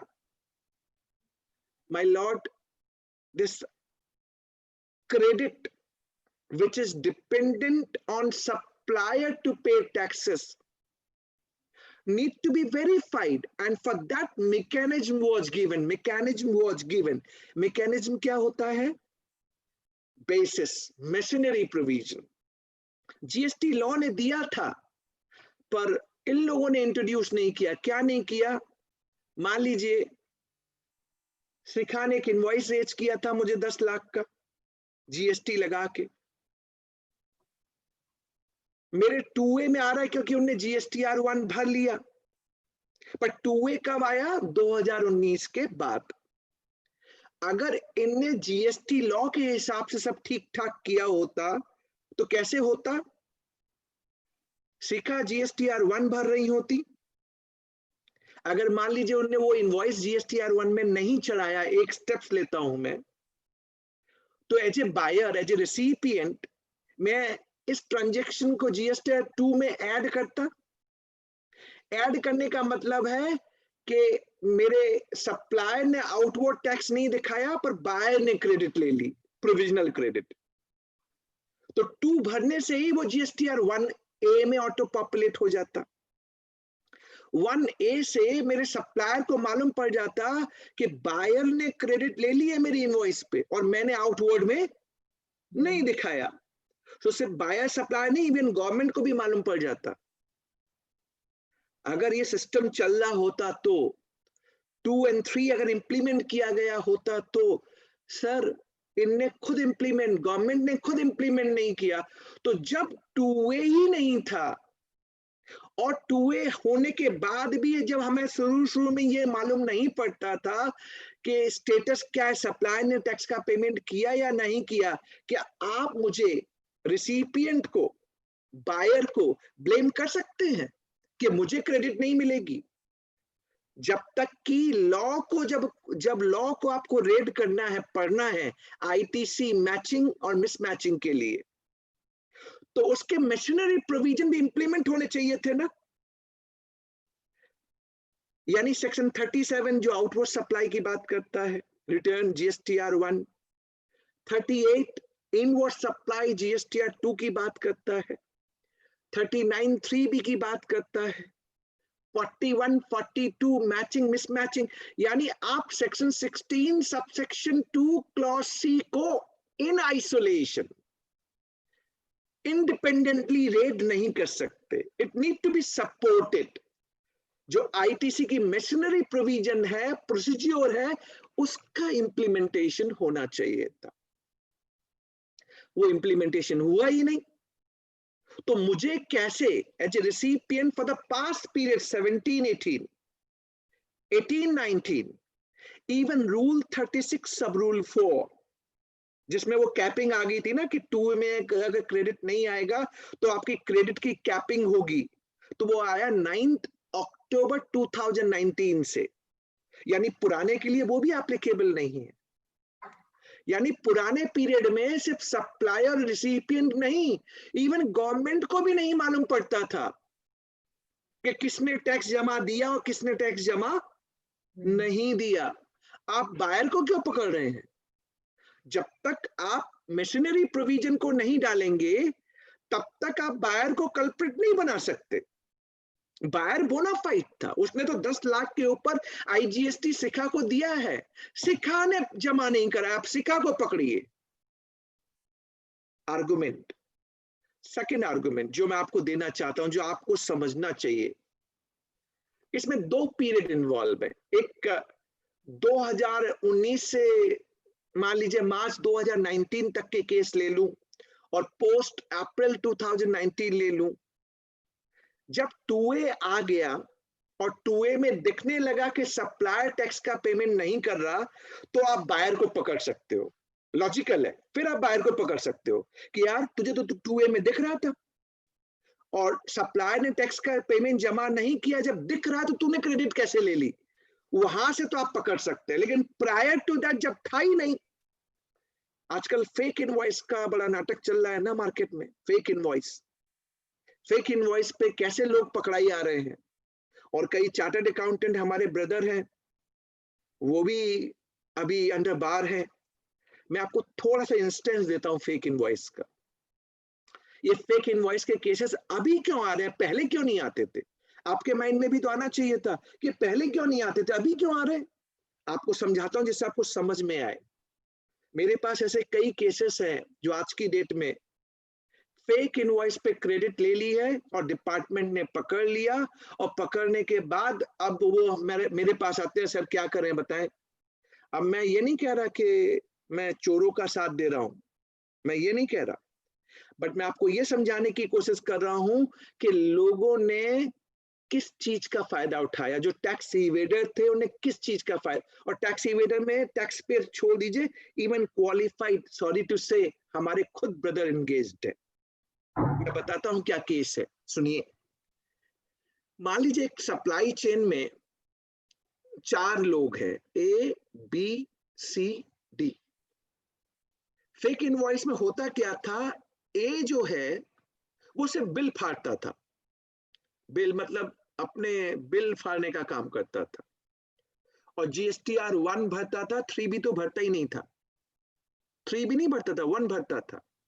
तो बी के जीएसटीआर 2A में दिख जाता था कि क्रेडिट आ गई है।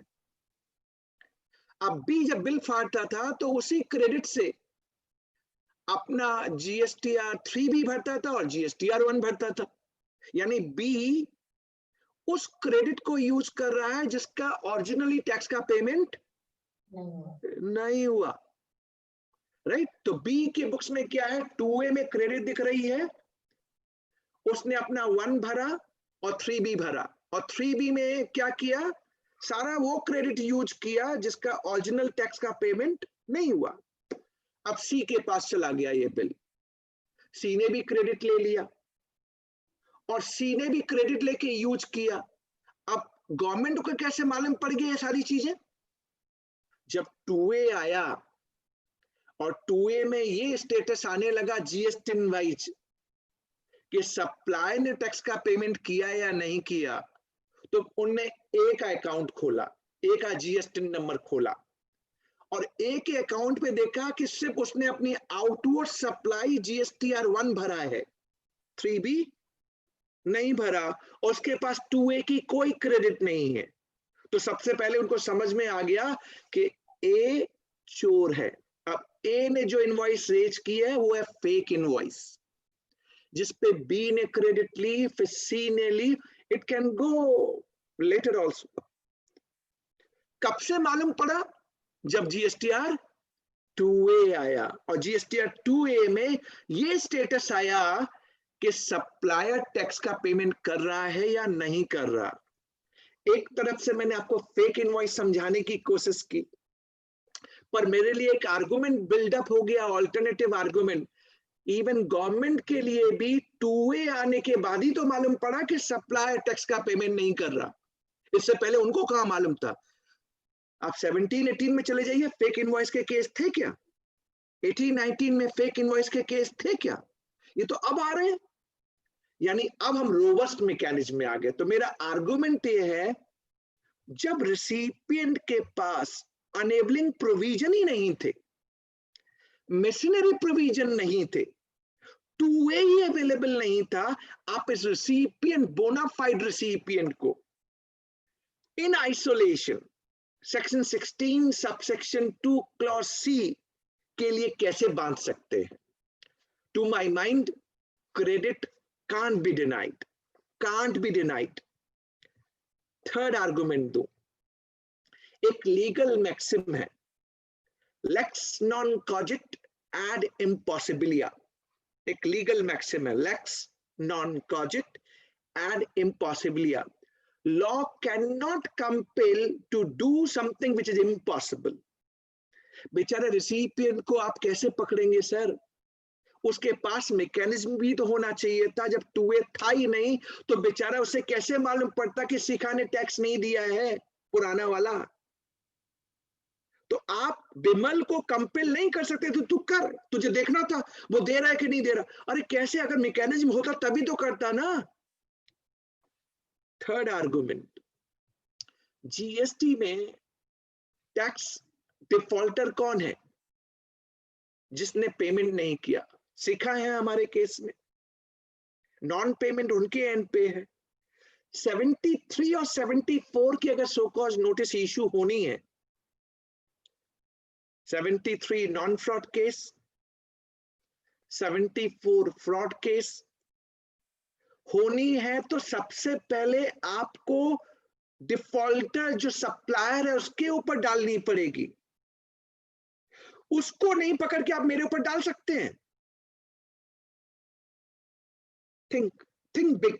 सो कॉज नोटिस रिसिपिएंट पे आप पहले इशू नहीं कर सकते, पहले आपको सप्लायर पे डालनी पड़ेगी। हाँ, आप ये ट्रांजैक्शन जरूर बना सकते हैं, वी हैव बीन इन कैनिवेंस, हम दोनों ने हिंदी चीनी भाई भाई मिलकर ट्रांजैक्शन किया है, ये एलिगेशन हो सकता है। बट अगर सो कॉज नोटिस अगर आपको इशू करनी है तो आपको सबसे पहले सप्लायर को पकड़ना पड़ेगा। And let me now summarize and take your judgment. Let me summarize now and take your judgment. इतना आर्गुमेंट सुनने के बाद, जब तक 2A नहीं आया था और 2A में हमें स्टेटस नहीं मालूम पड़ता था, can recipient credit be denied for the fault of supplier of non-payment of taxes? आपका जजमेंट क्या होगा? Legal and logical. Legal and logical मेरे हिसाब से it can't be denied, it can't be denied, 101% can't be denied. You can take this argument, and if you are having litigation, let's take litigation on. I'm telling you, I'm endorsing my view. Even legally, I have said for what region we can go and debate, what we can argue before the court, that why it can't be denied. But as a way forward, अब आपको क्या करना है? Way forward, अब तो 2A में सब दिखता है, अब तो 2B आ गया है, नया स्टैटिस्टिक स्टेटमेंट ITC का, जो आपकी ITC को ऑटो पॉपुलेट करेगा इन GSTR 3B। अब आप ये आर्गुमेंट नहीं ले पाएंगे। सो आर्गुमेंट की period, time period post GSTR 2A जो रेजीम स्टार्ट हुआ, वहां पे एज ए रेसिपिएंट आप ये वाला आर्गुमेंट नहीं ले पाएंगे, क्योंकि आपके पास मैकेनिज्म था। आपके 2A में दिखता था कि सप्लायर टैक्स का पेमेंट नहीं किया, और फिर भी आप क्रेडिट लेंगे, तो as a recipient you may be exposed for denial of credit. So मैंने 2 पीरियड में अपने आर्गुमेंट को डिवाइड किया, prior to 2A and post 2A. So I'm confident for 17, 18, 18, 19, and some period of 19, 20 as well. We can always debate credit can't be denied. But post facto when 2A to be available, which is helping even government also, to supplier also, to recipient also. यहाँ पे denial हो सकती है. So I want to conclude this case study that कब मिलेगा, कब नहीं मिलेगा, and to my argument, अब रूल जैसे भावना पूछ रही है सर, रूल 36 सब रूल 4 का कोई आर्गुमेंट, मेरे हिसाब से देखिए rule 36 sub rule 4 is ultra vires. Ultra vires अगर मानते हैं हाइपोथेटिकली एप्लीकेबल है भावना, अगर हम मानते हैं तो it will always be prospective from 9th of October 2019. It is not retrospective. That would be my conclusion. Now, having said all this thing, I'm summarizing कि case study मैंने summarize कर ली, तो maybe अब शिखा जी को भी मालूम पड़ गया और मेरे सारे audience को भी मालूम पड़ गया। तो सारे participants एक बार yes, एक बार कह दें yes कि हाँ बात समझ में आ गई सर, बहुत अच्छी तरह से समझ में आ गई, फेक इनवॉइस भी समझ में आ गया। विमल जी, एक चीज पूछ सकता हूँ? हाँ जी, पूछिए। इंपोर्ट ड्यूटी पे जो IGST लगती है वो 2A में शो नहीं होती है, तो उसका क्रेडिट कैसे मिलेगा? अब 2A में इनकॉर्पोरेट करना उन्हें स्टार्ट कर दिया है, आप 3B में ले लीजिए, क्योंकि पहले वो ऑटो पॉपुलेट नहीं होती थी, ट्राई टू अंडरस्टैंड इंपोर्ट वाला पार्ट बिल ऑफ एंट्री के बेसिस पे। करेक्ट है। अब दे आर टेकिंग इनिशिएटिव, अब शो हो रही है। देखिए कोई सुनील कुमार है, चैट बॉक्स में देखिए, वो बोलते हैं अब शो हो रही है, यानी इसको अब उन्होंने ऑटो पॉपुलेट कर दिया है। आप 3B में ले सकते हैं। ठीक ठीक है जी Dinesh ji. Okay okay sir. Last अब सम अप करूं। देखिए एक चीज मैं और आप सभी से बोलना चाहूंगा। Anshul Agarwal rule 36 sub rule 4 block input till it is available in 2B now section 16(4) is also a problem. What to do? बहुत सारी चीजें अंशुल, समय कम है मेरे पास, अब मुझे कंक्लूड भी करना है और मुझे थोड़ा जल्दी भी उठना है यहाँ से। अगर आप लोग जीएसटी इनपुट टैक्स क्रेडिट पे मैंने छोटे छोटे वीडियोज बनाए हैं, आप लोग चाहे मेरे यूट्यूब चैनल पे जाइए, गूगल में बिमल जैन नाम डालना है आपको, बिमल जैन जीएसटी, आप मेरे यूट्यूब चैनल पे जाइए, you will find all those videos are available. और एक आज मास मेलिंग भी हुई है हमारी तरफ से, जो हमारा व्हाट्सएप ग्रुप है उसमें हम सारा भेजते रहते हैं। आप चाहे वो व्हाट्सएप ग्रुप हमारे वेबसाइट के जरिए सब्सक्राइब कर लीजिए, वो सारे वीडियोज अवेलेबल है टाइम लिमिट के ऊपर, इनपुट टैक्स क्रेडिट के ऊपर, reversal of credit if not paid within 180 days, lot many topics, so there are lot many things available। और मैंने आपको बता दिया, समझा दिया कि ये सारी चीजें हैं। मेरी तरफ से जितना पॉसिबल है, जितना मैं आपकी हेल्प कर सकता हूं, I am trying my best and doing my best. आज भी पार्टिसिपेंट देखिए, जब मैंने स्टार्ट किया था, मैं आपको बताऊं, दिलीप जी हैं, दिलीप जी का ऑडियो भी बंद है और वीडियो भी बंद है। मैंने दिलीप जी को आज समय इसलिए दिया था, मैं आपको बताऊं, देखिए हम ना अपना बहुत टाइम लगाते हैं, 2 घंटे का टाइम लगाते हैं। अगर ऑडियंस उसके हिसाब से नहीं हो तो एज ए स्पीकर मुझे नहीं अच्छा लगता। देखिए मैं तो आपको अपफ्रंट बोलता हूँ, I am not the person जो पॉलिटिकल कहीं इंडिविजुअल्स के लिए काम कर रहा है, नहीं, I am here for GST and professional fraternity, professional wisdom. मैंने उनसे कहा था कि मैं टाइम तभी दूंगा जब ऑडियंस होगी, अच्छे पार्टिसिपेंट्स होंगे, तभी टाइम दूंगा। अगर हम नीड है और हम उसे प्रॉपरली अगर नहीं सिनर्जाइज करेंगे, बीसीएम आई नो दैट अभी लोगों का interest for number of reason कम होते जा रहा है, and their selectivity also, they go as per their mindset also.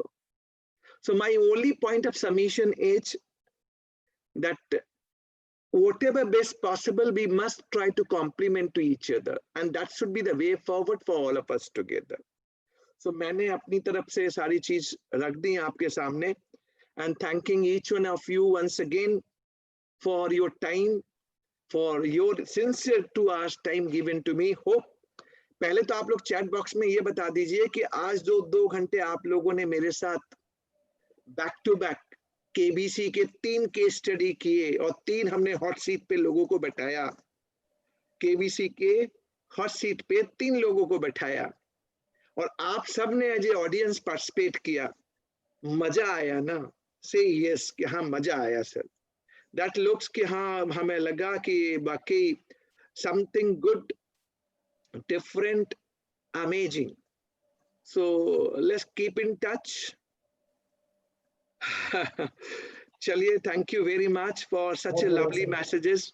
इतनी अच्छी बातें मेरे लिए मोटिवेट करती हैं। 2 किलो खून तो वैसे ही बढ़ गया है मेरा इतना सब देख के, तो 2 किलो खून आप लोगों ने बढ़ा दिया मेरा। अब दिलीप के ऊपर पेनाल्टी बाद में लगाऊंगा कि ये टाइम ले लेता है और पार्टिसिपेंट्स की तरफ ध्यान नहीं देता। आ गए दिलीप जी, है सर, आ गया सर एक्चुअली। चलिए कोई इशू नहीं, मुझे बहुत अच्छा लगा आप सभी से आज इंटरेक्ट करके। Thank you very much, take care of yourself. एक लास्ट पॉइंट जरूर बोलूंगा कि कोरोना का टाइम चल रहा है, थोड़ा क्रिटिकल है, आप सभी अपना ध्यान दें। काम भी जरूरी है पर इतना नहीं, तो जान है तो जहान है। सोशल डिस्टेंसिंग, मास्क जितना हो घर पे रहिए, जरूरी है तभी बाहर निकलिए, अदरवाइज अपना भी ख्याल रखिए, अपने परिवार का भी ख्याल रखिए। Thank you very much. Thank you sir. Sir Girish sir, मैं एक चीज, सर का ना न्यू बुक्स लॉन्च हुआ है, latest 6th edition of GST book है सर, जो जिसकी टाइटल है GST law and commentary with analysis and procedure. ये बुक सर का 6th एडिशन है, जिसमें सर ने पूरी डिटेल में इसको डाला है, जीएसटी का, सीजीएसटी, एसजीएसटी, आईजीएसटी सारे रूल्स और एनालिसिस के साथ।